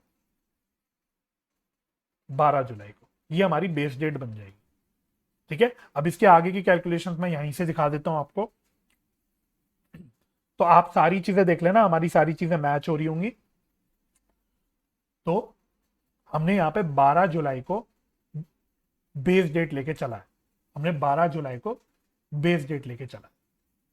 फिर आप अपने नंबर ऑफ डेज की कैलकुलेशन कर लेना, ये तो आप लोग कर सकते हो, कैलकुलेटर में ही करना है आपको, कोई बड़ी बात नहीं है। तो नंबर ऑफ डेज ले लिया, अमाउंट हमने लिख ही लिया था, प्रोडक्ट निकाल लिया, दोनों जगह हमने यह कर लिया, और प्रोडक्ट का टोटल हमने यहां पे कैलकुलेट कर लिया। प्रोडक्ट का टोटल ये है और अमाउंट का टोटल तो हमने निकाल ही रखा था, ये है। अब आपको एवरेज ड्यू डेट निकालनी है, तो हमेशा जब एवरेज ड्यू डेट लो लिखो, हालांकि यहां पे उन्होंने लिखा नहीं, एवरेज ड्यू डेट जब भी आपसे पूछे तो आप फॉर्मूला लिख लेना। एवरेज ड्यू डेट का फॉर्मूला लिख लेना, क्या होता है? Base date plus difference in product upon difference in amount. ये आप जरूर लिख लेना, ठीक है। ये आप अपना एक फॉर्मूला जरूर लिख लेना। तो डिफरेंस इन प्रोडक्ट ये रहा और डिफरेंस इन बिल्स जो अमाउंट है वो ये रहा। तो हमारा अकॉर्डिंगली क्या हो गया, 9,08,400 डिवाइड बाय 12,300 करोगे तो ये अप्रोक्सीमेटली आएगा 73.85। हम इसको राउंड ऑफ करके कितने ले लेंगे? 74 डेज ले लेंगे। तो एवरेज ड्यू डेट के लिए आपको क्या करना है, बेस डेट पे 74 डेज ऐड कर देना, तो वो आपका आ जाएगा 24 सितंबर। तो this is your average due date. लेकिन क्वेश्चन ने सिर्फ आपसे एवरेज ड्यू डेट नहीं मांगा था, उसने बोला था क्या फाइनल अमाउंट होगा सेटलमेंट का, किस प्रकार से ये अमाउंट सेटल होगा। तो आप देखना, बिल्स रिसीवेबल का टोटल कितना आ रहा है? बिल्स रिसीवेबल का टोटल आ रहा है 47,400 और बिल्स पेबल का टोटल आ रहा है 34,800। यानी हम कह सकते हैं कि नेट में हमको कितने रुपए मिलने हैं? तो आप कह सकते हो नेट में हमको 12,300 रुपए मिलने हैं, जो यहां पे डिफरेंस भी निकाला था, ये 12,300 रुपए में नेट में मिलने हैं। तो हम बोलेंगे कि 24 सितंबर यानी एवरेज ड्यू डेट को हमको रवि से मिलेंगे, यानी रमेश को रवि से मिलेंगे 12,300 रुपए, और उनका अकाउंट सेटल हो जाएगा, क्लोज हो जाएगा। ये हमें पूरा इस क्वेश्चन में निकालना, ठीक है। तो ये बात खत्म हो गई। अगले क्वेश्चन में आ जाता हूं फटाफट से मैं, और फिर आगे की बात हम लोग वहीं पे करेंगे। अगला हमें क्वेश्चन नंबर 3 का बी पार्ट देखना है। क्वेश्चन नंबर 3 का बी पार्ट। अब जो क्वेश्चन नंबर 3 का बी पार्ट है, इसमें आपको चॉइस मिली है। वो बोल रहा है attempt any one of the following सब पार्ट, या तो आप ये वाला करो या तो आप ये वाला करो। मैं ऑब्वियसली दोनों भी डिस्कस करूंगा, तो पहले हम ये वाला डिस्कस करते हैं। तो ये आपका अकाउंट करेंट का क्वेश्चन है। कह रहा है from the following particulars prepare an account current as sent by Mister A B to Mister X Y as on 31 अक्टूबर 2021। ये डेट जरूर आइडेंटिफाई करना कि कौन सी डेट को अकाउंट करेंट बनाना है, और मेथड भी वो आपको स्पेसिफाई करके बताएगा। तो by means of product method, जो ज्यादातर सवाल आते हैं एग्जाम में इसी मेथड के आते हैं, और इंटरेस्ट रेट भी उसने बता दिया आपको 5% पर एनम। अब आपको अकाउंट करेंट बनाना है, तो गिन के कितनी 4 ट्रांजेक्शन दिए और उसके अलावा आपको ओपनिंग बैलेंस दे रखा है। तो बहुत सिंपल है भाई, इसको मैं डायरेक्टली यहीं से दिखा देता हूं। चलो, तो पहले उसने 1 जुलाई को ओपनिंग बैलेंस दिया हुआ है, तो पहले आपको हेडिंग सही सही डालनी है। हम लोग कौन है, हम लोग ए बी है, और हम किसका अकाउंट बना रहे हैं, एक्स वाई का अकाउंट बना रहे हैं। तो लिखा कैसे जाएगा, X Y in account current with A B as on so and so date, जो डेट दे रखी है, जिस भी डेट को हम बना रहे हैं। तो अकाउंट करेंट का जब भी आप सवाल करो तो हेडिंग प्रॉपरली डाल देना। हम ए बी हैं, हम ए बी है, तो आप ये सोच लो ठीक है हम ए बी है और हम एक्स वाई का अकाउंट बना रहे हैं, तो X Y in account current with A B. ठीक है, तो सबसे पहले आपको ओपनिंग बैलेंस दे रखा है, तो ओपनिंग बैलेंस में उसने बोला हुआ था कि हमको ड्यू है कुछ एक्स वाई से, मतलब एक्स वाई से हमें 1500 रुपए मिलने हैं। 1 जुलाई का आपको ओपनिंग बैलेंस दे रखा है, तो टू बैलेंस बीडी 1500 रुपए। और ध्यान रखना, ओपनिंग बैलेंस के केस में हम लोग जब डेज की कैलकुलेशन करते हैं तो फर्स्ट जो डेट होती है उसको इंक्लूड करके करते हैं। यानी जब हम 31 अक्टूबर तक की डेज की कैलकुलेशन करेंगे, उसमें हम लोग 1 जुलाई को भी इंक्लूड करके चलेंगे। तो जब नंबर ऑफ डेज की कैलकुलेशन करोगे तो जुलाई के पूरे 31 दिन लेके चलना। ठीक है, तो जुलाई के 31 दिन ले लोगे, अगस्त के भी 31 दिन आ जाएंगे, सितंबर के 30 दिन आ जाएंगे, और अक्टूबर के 31 दिन आ जाएंगे, तो 123 डेज आपके यहाँ पे निकल के आ जाएगा, और फिर आप इसका प्रोडक्ट निकाल लेना। अगला ट्रांजेक्शन क्या बोल रहा है वो आपसे, 20 अगस्त को sold goods to X Y, हमने एक्स वाई को और कुछ सेल करा 2500 रुपए का 20 अगस्त को। तो ये आ जाएगा कैसे, 20 अगस्त को टू सेल्स आ जाएगी 2500 रुपए। और जब ट्रांजैक्शन होती है तो हम जब नंबर ऑफ डेज की कैलकुलेशन करते हैं तो याद रखना जो डेट ऑफ ट्रांजैक्शन है उसको एक्सक्लूड करके हम लोग नंबर ऑफ डेज की कैलकुलेशन करेंगे। दैट मीन्स जब हमें कैलकुलेशन करनी है तो हम क्या करेंगे, 20 अगस्त के बाद कितने दिन बच गए, अगस्त के 11 दिन, 31 डेज होते हैं अगस्त में, उसमें से 20 माइनस कर दो तो 11 दिन बच गए। तो 11 दिन अगस्त के हो गए, सितंबर के 30 दिन हो गए, और अक्टूबर के 31 दिन हो गए, तो ये 72 डेज आ जाएगा, और आप प्रोडक्ट निकाल लेना। अब आगे की ट्रांजेक्शन ऐसी ही हैं, goods return by X Y 400 रुपए, तो 28 अगस्त को हमें गुड्स रिटर्न हुए, तो सेल्स रिटर्न यहाँ पे आ जाएगा 28 अगस्त को। और यहाँ पे भी वही डेज गिनते वक्त 28 अगस्त एक्सक्लूड करके चलना, तो आप डेज निकालोगे तो 64 आ जाएगा, मतलब 31 अक्टूबर तक, और फिर आप प्रोडक्ट निकाल लेना यहाँ पे। नेक्स्ट ट्रांजेक्शन हुई है 25 सितंबर को, X Y paid by cheque, X Y से हमको चेक मिला 1600 रुपए का 25 सितंबर को। 25 सितंबर को बाय बैंक हमने लिख लिया 1600, और वही 25 सितंबर से 31 अक्टूबर तक 36 डेज आ जाएंगे, और आपका प्रोडक्ट निकल के आ जाएगा। तो ये आएगा अगला पार्ट जो है last transaction, received cash from X Y 20 अक्टूबर को 1000 रुपए का हमें कैश मिला। तो 20 अक्टूबर को हमने क्या किया, 20 अक्टूबर को हमारा बाय कैश आ गया 1000 रुपए का। और नंबर ऑफ डेज लिखोगे तो कितने दिन बच गए, 20 अक्टूबर तो इंक्लूड नहीं करना हमको, तो 21 से लेके बेसिकली हमको 31 तक गिनना है, तो 11 दिन आ जाएंगे हमारे। ठीक है, तो आप गिन के देख लेना 11 दिन आ जाएंगे हमारे, तो 11 डेज हमारे इसके हो गए, और 11,000 हमारा ये आ गया। तो सारी ट्रांजेक्शन हमने डाल दी। तो प्रोडक्ट साइड पे जो हमारा बैलेंस बच जाता है उसको हम बोलते हैं बाय बैलेंस ऑफ प्रोडक्ट।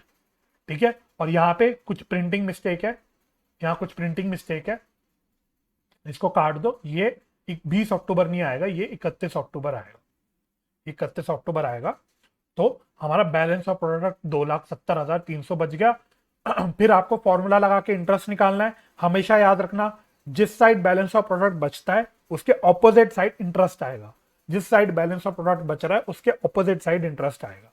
तो इंटरेस्ट कितना निकलेगा, balance of product into rate upon 100 into 1/365, तो राउंड ऑफ करोगे तो ये अप्रोक्सीमेटली 37 रुपीज आ रहा होगा। तो उसको हम यहाँ पे डाल देंगे टू इंटरेस्ट, लास्ट वही 31 अक्टूबर की डेट को ही, और फिर हमारा यहाँ पे बैलेंस कैरिड डाउन आ जाएगा। ठीक है, तो मैं कहता हूँ अकाउंट करेंट का one of the most easy question, easiest question आपका है। तो मैं होता तो शायद ये अकाउंट करेंट का सवाल अटेम्प्ट करता। हालांकि अगर सेकंड पार्ट देखूंगा तो सेकंड पार्ट भी काफी इजी है, लेकिन ये सेकंड पार्ट थोड़ा सा ज्यादा मेरे हिसाब से लेंदी है। तो फटाफट से हम लोग सेकंड पार्ट पढ़ते हैं। तो क्वेश्चन नंबर 3 के बी पार्ट का सेकंड पार्ट, मतलब जो सेकंड चॉइस है वो पढ़ना। तो ये sale of goods on approval basis chapter से सवाल पूछा गया आपसे। तो कह रहा है Miss Sangeeta sends out goods on approval to few customers and includes the same in the sales account. On 31st March 2022, the trade receivables balance stood at rupees 1,50,000, which included 13,000 goods sent on approval, against which no intimation was received during the year. तो total आपको 31st मार्च को 1,50,000 का trade receivable का balance दिया है, जिसमें से 13,000 हमारा इंक्लूडेड है क्या, जो कस्टमर्स बेसिकली जिनको हमने गुड्स ऑन अप्रूवल बेसिस भेजा हुआ है, जिन्होंने अभी तक हमें कोई भी इंटीमेशन नहीं दिया। These goods were sent out at 30% over and above cost price. तो आपका प्रॉफिट मार्जिन लोड भी आपको उठा के दे दिया, तो वो बोल रहा है 30% of cost. And were sent to Miss Mansi 7,800 and Miss Divya 5,200। तो आप इसका टोटल कर लेना। तो उसने 13,000 बेसिकली बोला था, 13,000 का ब्रेकअप क्या है, मिस मानसी का है 7,800 और मिस दिव्या का है 5,200। टोटल करके देख लेना, ये 13,000 ही आएगा। Miss Mansi sent intimation of acceptance on 25 अप्रैल 2022। 25 अप्रैल 2022 को मिस मानसी ने हमको अप्रूवल का बेसिकली इंटीमेशन दिया, यानी नेक्स्ट फाइनेंशियल ईयर में। And Miss Divya return the goods on 15 अप्रैल 2022। दिव्या ने हमको गुड्स वापस कर दिए। क्वेश्चन कह रहा है make the adjustment entries and show how these items will appear in the balance sheet as on 31 मार्च 2022।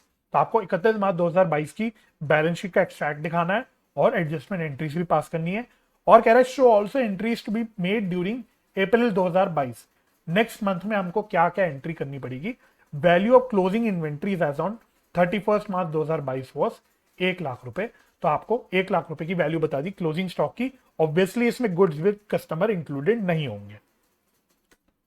तो ये हमारा सवाल है। तो वैसा तो देखो बहुत इजी सवाल है, तो इसको हम यहीं से देख लेते हैं। आ जाओ जी। तो पहला हमें काम क्या करना होता है, अभी मैंने गुड्स विद अप्रूवल का ऊपर के सवाल पे भी, पुराने सवाल पे भी कॉन्सेप्ट डिस्कस किया। तो पहले हमें सेल्स की एंट्री को कैंसिल ऑफ करना होता है। तो पहले मैं क्या करूंगा, लास्ट डेट पे 31 मार्च को सेल्स की एंट्री को रिवर्स करूंगा, sales account debit to receivable account. 13,000 आपको सेल वैल्यू दे रखी है। फिर हमें 31 मार्च को इसकी बेसिकली क्या निकालनी होती है, इन्वेंट्री विद कस्टमर को रिकॉर्ड करना होता है एट कॉस्ट। एट कॉस्ट इसको रिकॉर्ड करना होता है। तो अब इसकी कॉस्ट कैसे निकलेगी, उसने प्रॉफिट मार्जिन बोल रखा है 30% ऑफ कॉस्ट। लेकिन ये जो 13,000 है, ये बेसिकली आप कह सकते हो ये सेल्स वैल्यू है। तो हम इसकी कॉस्ट कैसे निकालेंगे, तो ये बेसिकली आप कह सकते हो 13,000 आपका डिनोट कर रहा है 30/130 ऑफ कॉस्ट। नहीं, कुछ गड़बड़ होगी, सॉरी, ये लिखने में मेरी गड़बड़ हो गई। एक मिनट, इसको ढंग से लिख लेता हूं, या इसको ऐसे लिख लेते हैं। इसका ऐसे लिखता है, अगर 30% ऑफ कॉस्ट है तो सेल्स वैल्यू का कितना होगा, सेल्स वैल्यू का होगा 30/100 + 30 ऑफ सेल्स वैल्यू। ये सही है ना, 30/100/130 और 100 + 30 ऑफ सेल्स वैल्यू। तो ये मेरा सेल्स वैल्यू का फिगर आ गया। तो अगर मैं प्रॉफिट निकालने जाऊंगा तो प्रॉफिट कितना आएगा, 13,000 × 30/130। तो ये कट गया, ये और ये कट गया 1000। तो प्रॉफिट आ गया मेरा 3,000 का। तो कॉस्ट कितनी की आ जाएगी, cost will be equal to 13,000 - 3,000, that is 10,000। ठीक है। और ये कॉस्ट की कैलकुलेशन आपको निकालनी है। इसको निकालने के अलग अलग तरीके हो सकते हैं, फंडे हो सकते हैं, क्योंकि अल्टीमेटली गणित है। तो आप कैसे भी निकाल लो, जो भी आपको समझ आता है। ये मैंने ऐसे आपको निकाल के दिखा दिया। और लेकिन आपको कॉस्ट की कैलकुलेशन साफ साफ दिखानी जरूर है। ये नहीं कि कैलकुलेटर में करके आपने कर दिया, नो, कैलकुलेशन जरूर दिखाना एग्जाम में। तो ये मेरा 10,000 का इन्वेंट्री विद कस्टमर रिकॉर्ड हो गया। अब उसने कहानी यहां तक नहीं खत्म करी थी, उसने बोला था अप्रैल की भी एंट्रीज करो। तो अप्रैल में उसने क्या बोला था कि 25 अप्रैल को मानसी ने गुड्स अप्रूव कर दिए, मानसी ने गुड्स अप्रूव कर दिए। तो जो गुड्स अप्रूव हो गए उसके लिए मैं वापस से सेल्स की एंट्री कर दूंगा, trade receivable account debit to sales account 7,800। और जो दूसरी उसने बोला था, और क्या बोला था उसने कि दिव्या ने रिटर्न कर दिए गुड्स 15 अप्रैल को। तो 15 अप्रैल को रिटर्न करने की कोई भी एंट्री नहीं होगी। रीजन बीइंग क्यों? क्योंकि हम लोग ऑलरेडी सेल्स की एंट्री को रिवर्स कर चुके हैं, तो दोबारा से हमको सेल्स रिटर्न या रिवर्सल एंट्री करने की जरूरत ही नहीं, क्योंकि 31 मार्च को वो ऑलरेडी हो रखी है। तो उसके लिए हमें कोई भी एंट्री पास करने की आवश्यकता नहीं है। इसके अलावा हमें बैलेंस शीट का एक्सट्रैक्ट दिखाना है सिर्फ, ठीक है। अब ये इन्होंने गलत कर रखा है, आप ऐसी गलती कभी मत करके आना, ठीक है। ये एक्सट्रैक्ट है बैलेंस शीट का, मैं हमेशा बोलता हूँ एक्सट्रैक्ट में आप टोटलिंग नहीं दिखा सकते भाई, ठीक है। तो ये इन्होंने गलत कर रखा है, टोटलिंग नहीं दिखाएंगे, क्योंकि पूरी बैलेंस शीट तो हम बना ही नहीं रहे, तो हमें क्या पता बैलेंस शीट का क्या टोटल है ना। तो टोटलिंग मत दिखाना, खाली हम एक्सट्रैक्ट बना रहे हैं। तो ट्रेड रिसीवेबल्स 1.5 लाख रुपए के दे रखे थे, उसमें से 13,000 के ट्रेड रिसीवेबल्स हमने रिवर्सल एंट्री में कम कर दिए, तो 13,000 यहां से कम होकर 1,37,000 हो जाएगा। इन्वेंट्री इन ट्रेड आपको दे रखी थी 1 लाख रुपए की, इसमें हम इन्वेंट्री विद कस्टमर ऐड कर देंगे 10,000 का, तो हमारा 1,10,000 रुपए का इन्वेंट्री आएगा। और मैंने आपको क्या बोला, वर्किंग नोट में आपको कॉस्ट की कैलकुलेशन दिखानी है, और ये भी मेंशन जरूर कर देना, ये भी मेंशन कर देना, एक मिनट, कि no entry is required on 15 April for goods return by Miss Divya, good should be included physically in the inventory. ये लाइन बेशक मत लिखना, लेकिन ये जरूर लिख लेना कि कोई भी एंट्री की जरूरत नहीं है, क्योंकि ऑलरेडी हम 31 मार्च को रिवर्सल एंट्री पास कर चुके हैं, ठीक है। तो सिंपल स्ट्रेट फॉरवर्ड क्वेश्चन था, ऐसे क्वेश्चन आप ऑलरेडी अपनी प्रैक्टिस कर चुके होगे, आई एम क्वाइट श्योर। अब मैं अपना क्वेश्चन 3 के लास्ट पार्ट पे चलता हूं। अब हम क्वेश्चन 3 का फाइनली सी पार्ट देखते क्या है। Ravi draws a bill of ₹40,000 on Rishi on 15th of April 2021। तो 15 अप्रैल को रवि ने एक बिल ड्रॉ किया ऋषि के ऊपर 3 महीने का, which is return by Rishi to Ravi after accepting the same. तो ऋषि ने इसको एक्सेप्ट कर लिया। Ravi gets it discounted with bank,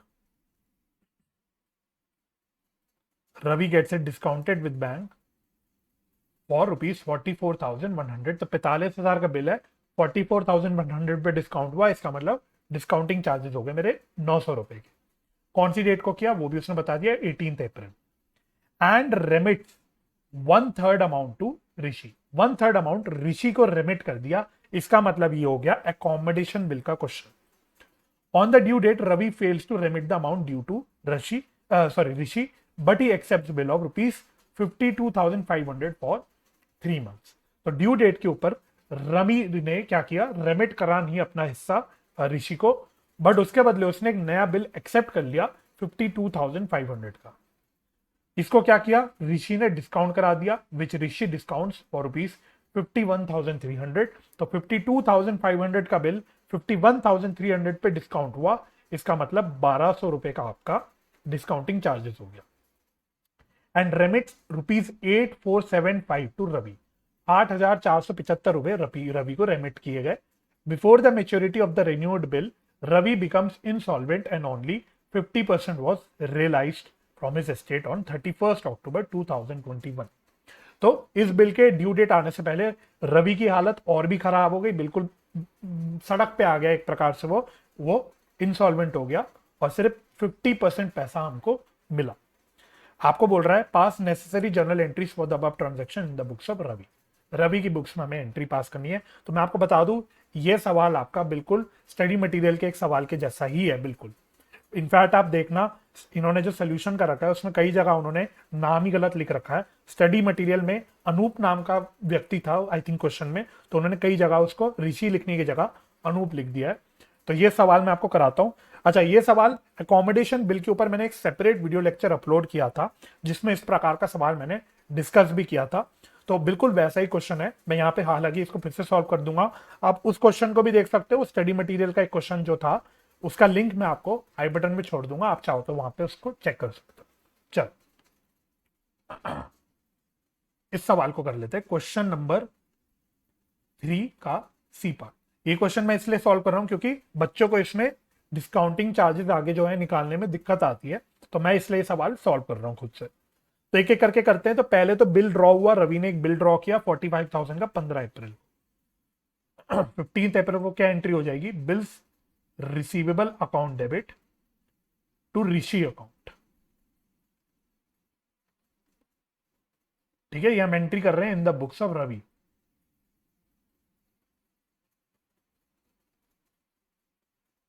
तो 45,000 का बिल ड्रॉ हो गया। फिर वो कह रहा है कि 18 अप्रैल को हमने इसको डिस्काउंट करा दिया फॉर 44,100। तो 18 अप्रैल को हमने डिस्काउंट करा दिया, तो बैंक में कितना पैसा आया, bank account debit 44,100। Discounting charges कितने बन गए,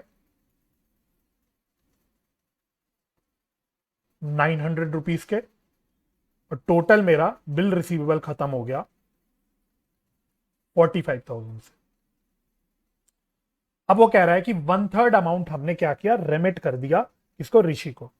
तो उसकी एंट्री कर देते 18 अप्रैल को। एंट्री क्या हो जाएगी, ऋषिज अकाउंट डेबिट, ठीक है, to bank account to discounting charges, क्योंकि जितना अमाउंट हमने ऋषि को किया तो उसके हिस्से का डिस्काउंटिंग चार्जेस हम उसी के ऊपर डाल देंगे, हमारा वो खर्चा कम हो जाएगा, तो उसको मैं खर्च कर दूंगा। तो ये क्वेश्चन ने कितना बोल रखा है, ये उसने बोल रखा है 1/3।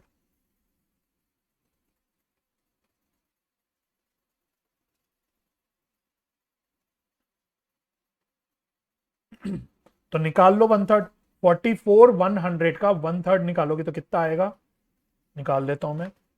44,100 डिवाइड बाई 3, तो यार है 14,700। 14,700 1/3 ही बोला था ना। हाँ ठीक है। सिमिलरली सिमिलरली 900 रुपए का जब 1/3 निकालोगे तो ये आ जाएगा 300। तो टोटल हमने कितने पैसे दिए, 15,000। ऋषि का अकाउंट हम 15,000 से बेसिकली डेबिट कर देंगे। तो ये हमारी कहानी खत्म। आगे को कहानी में उसने क्या बोला हुआ है, कहानी बाय कहानी चलते, जैसे जैसे चीजें चल रही हैं वैसे वैसे एंट्री करते हैं। On the due date Ravi fails to remit the amount due to Rishi. अब यहाँ पे बच्चे क्या फंसते हैं, बच्चे जो होशियार बच्चे होते हैं वो कहते हैं अरे रवि ने पैसे नहीं दिए यानी बिल डिसऑनर हो गया, तो सर डिसऑनर की एंट्री करो। यही बच्चे धोखा खा जाते हैं। डिसऑनर कब होता है, जब ड्रॉई डिफॉल्ट कर देता है पेमेंट करने में। यहां पे ड्रॉई कौन है, इस पहली बिल की अगर मैं बात करूं तो इसमें ड्रॉई ऋषि है। तो अगर ऋषि ने पेमेंट करने में डिफॉल्ट कर दिया तो बिल डिसऑनर होगा। रवि ने ऋषि को अपना हिस्सा देने में अगर डिफॉल्ट किया तो आप ये नहीं बोलोगे कि बिल डिसऑनर हुआ। तो यहाँ पे बिल डिसऑनर नहीं हो रहा, तो गलती से भी उठा के हम बिल की डिसऑनर की एंट्री नहीं कर देना। ठीक है, तो मैंने उसका रीजन भी आपको बता दिया। तो कह रहा है कि भाई Ravi fails to remit his हिस्सा, मतलब 2/3 हिस्सा। बेसिकली कितने का बिल था देखो, 45,000 का बिल था। 45,000 का बिल था, 1/3 अगर ऋषि को उसने दिया, इसका मतलब इसका हिस्सा इसमें है 2/3। ठीक है, तो 45,000 का 2/3 आता है, ये इसका हिस्सा है। तो बेसिकली रवि की जिम्मेदारी थी ऋषि को इसका 2/3 पैसा रिमिट करने की, जो उसने नहीं करा। इसके बदले उसने एक नया बिल एक्सेप्ट कर दिया। तो ड्यू डेट पहले निकालो भाई कितनी आएगी, 3 महीने का बिल था, 15 अप्रैल से 3 महीने निकालो तो कितना आ जाएगा, 18 जुलाई मेरे ख्याल से। यस, 18 जुलाई आएगा। तो ड्यू डेट आ जाएगी 18 जुलाई को। तो ड्यू डेट पे एक नया बिल रवि ने एक्सेप्ट किया, तो रवि के लिए वो क्या हो गया, एक बिल्स पेबल हो गया। तो एंट्री हो जाएगी Rishi's account debit to bills payable account. To bills payable account कितने रुपए का बिल है, 52,500 का बिल है। 52,500 का बिल है। अब क्वेश्चन कह रहा है कि इसको ऋषि ने डिस्काउंट करा दिया 51,300। तो डिस्काउंटिंग किसने कराई है, ऋषि ने, रवि ने नहीं कराई। तो रवि डिस्काउंटिंग कराने की एंट्री नहीं करने वाला। लेकिन आगे उसने क्या बोला हुआ है, रेमिट्स 8,475 टू रवि। रवि को ऋषि ने 8,475 रेमिट करे, तो इसकी एंट्री जरूर करेगा भाई रवि।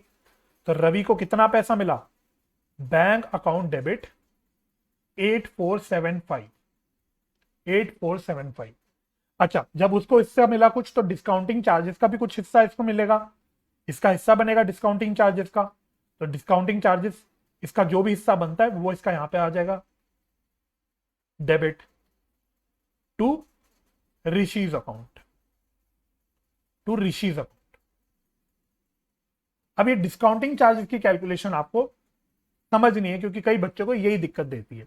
तो इसके पीछे मैंने अगेन, जो मैंने अकोमोडेशन बिल के ऊपर लेक्चर बताया था, तो पूरी मैंने कहानी विद लॉजिक सब कुछ बताया था, तो हमें डिटेल में उतना डिस्कस नहीं करूंगा।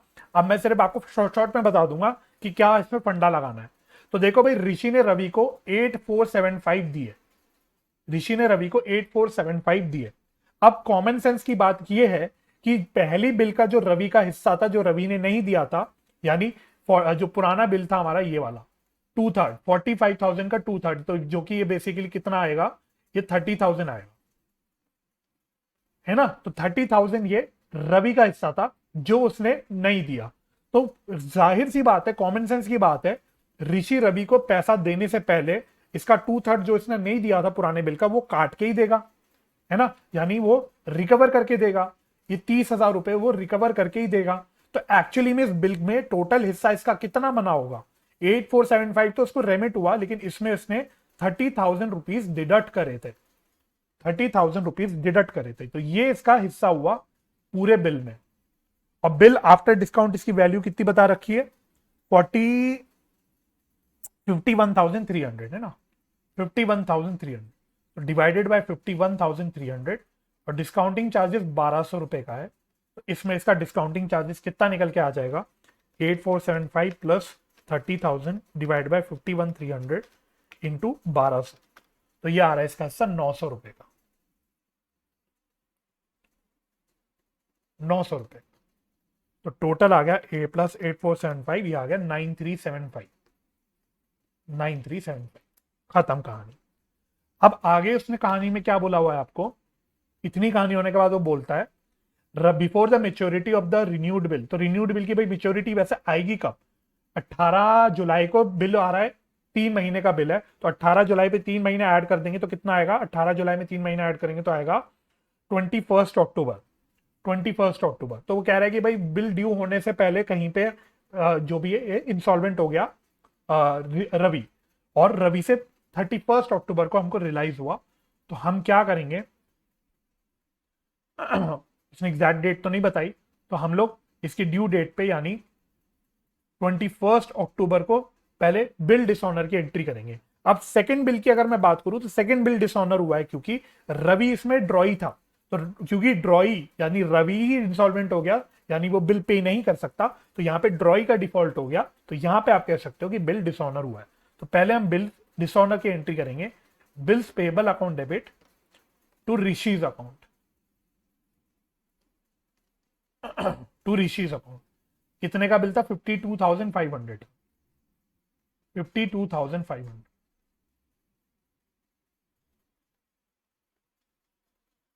अब 31 अक्टूबर को बोला हुआ है कि 50% पैसा रिकवर हुआ रवि से, तो रवि ने बेसिकली ऋषि को 50% पैसा ही दिया होगा।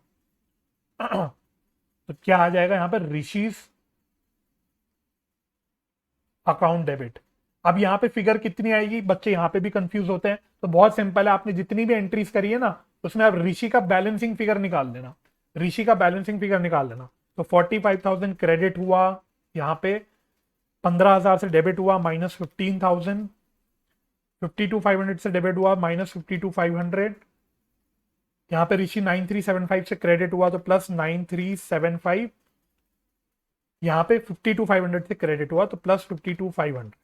तो बैलेंस बच रहा है 39,375। तो ऋषि का अकाउंट तो इतने से डेबिट हो जाएगा। इसमें से रवि ने सिर्फ 50% पैसा ही दिया, रवि ने सिर्फ 50% पैसा ही दिया, तो कितना पैसा दिया, 19,687.5, इतना ही पैसा दिया। जो पैसा नहीं दिया वो एक प्रकार से रवि के लिए फायदा हो गया, तो इसको हम डाल देते हैं डेफिशिएंसी में, टू डेफिशिएंसी अकाउंट, 19,687.5। इतनी एंट्रीज हमको इस क्वेश्चन में करनी थी, तो आप इसको अपने सोल्यूशन से मिला लेना बाद में जाके, तो हमारा यहाँ पे आंसर मैच कर जाएगा। ठीक है, तो ये आपका हो गया क्वेश्चन नंबर 3 खत्म। तो अब जो रिमेनिंग 3 क्वेश्चंस है वो मैं सेकेंड पार्ट में कवर करूंगा क्योंकि अगर एक ही पार्ट में मैं मतलब एक ही वीडियो में सारे क्वेश्चन करूंगा, क्योंकि मैं बहुत डिटेल में आपके साथ डिस्कस कर रहा हूं आपकी रिवीजन के लिए, तो वीडियो क्या होता है, लेक्चर कई बार लंबा हो जाता है। तो मेरा जैसे कि मैंने आपको बताया फर्स्ट मॉक टेस्ट पेपर का जो वीडियो है वो काफी लंबा हो गया था, तो वो मैं नहीं चाहता। तो अब हम जो रिमेनिंग 3 क्वेश्चन है उसको अगले पार्ट पे डिस्कस करेंगे। तो मेरे साथ इस वीडियो लेक्चर में जुड़ने के लिए बहुत बहुत धन्यवाद। अगर आपको इस लेक्चर हेल्पफुल लगा, अगर आपको मेरा ये डिस्कशन हेल्पफुल लगा, अगर आपके लिए रिवीजन हुई अच्छी, तो वीडियो को लाइक और शेयर जरूर कीजिएगा। कमेंट करके अपनी फीडबैक दीजिएगा, कोई डाउट रह गया हो तो कमेंट कर दीजिएगा। आप मेरे साथ इंस्टाग्राम पे भी जुड़ सकते हैं, यूजर नेम जो है इंस्टाग्राम का वो आपको नीचे दिख रहा होगा। तो फिर से बहुत बहुत धन्यवाद। अपना ख्याल रखिए, परिवार का ख्याल रखिए, हंसी खुशी रहिए, एक दूसरे की मदद करते रहिए और पॉजिटिव माइंडसेट से पढ़ाई करते रहिए। मैं आपसे नेक्स्ट लेक्चर में नेक्स्ट पार्ट पे मिलता हूं, तब तक के लिए bye bye and take care.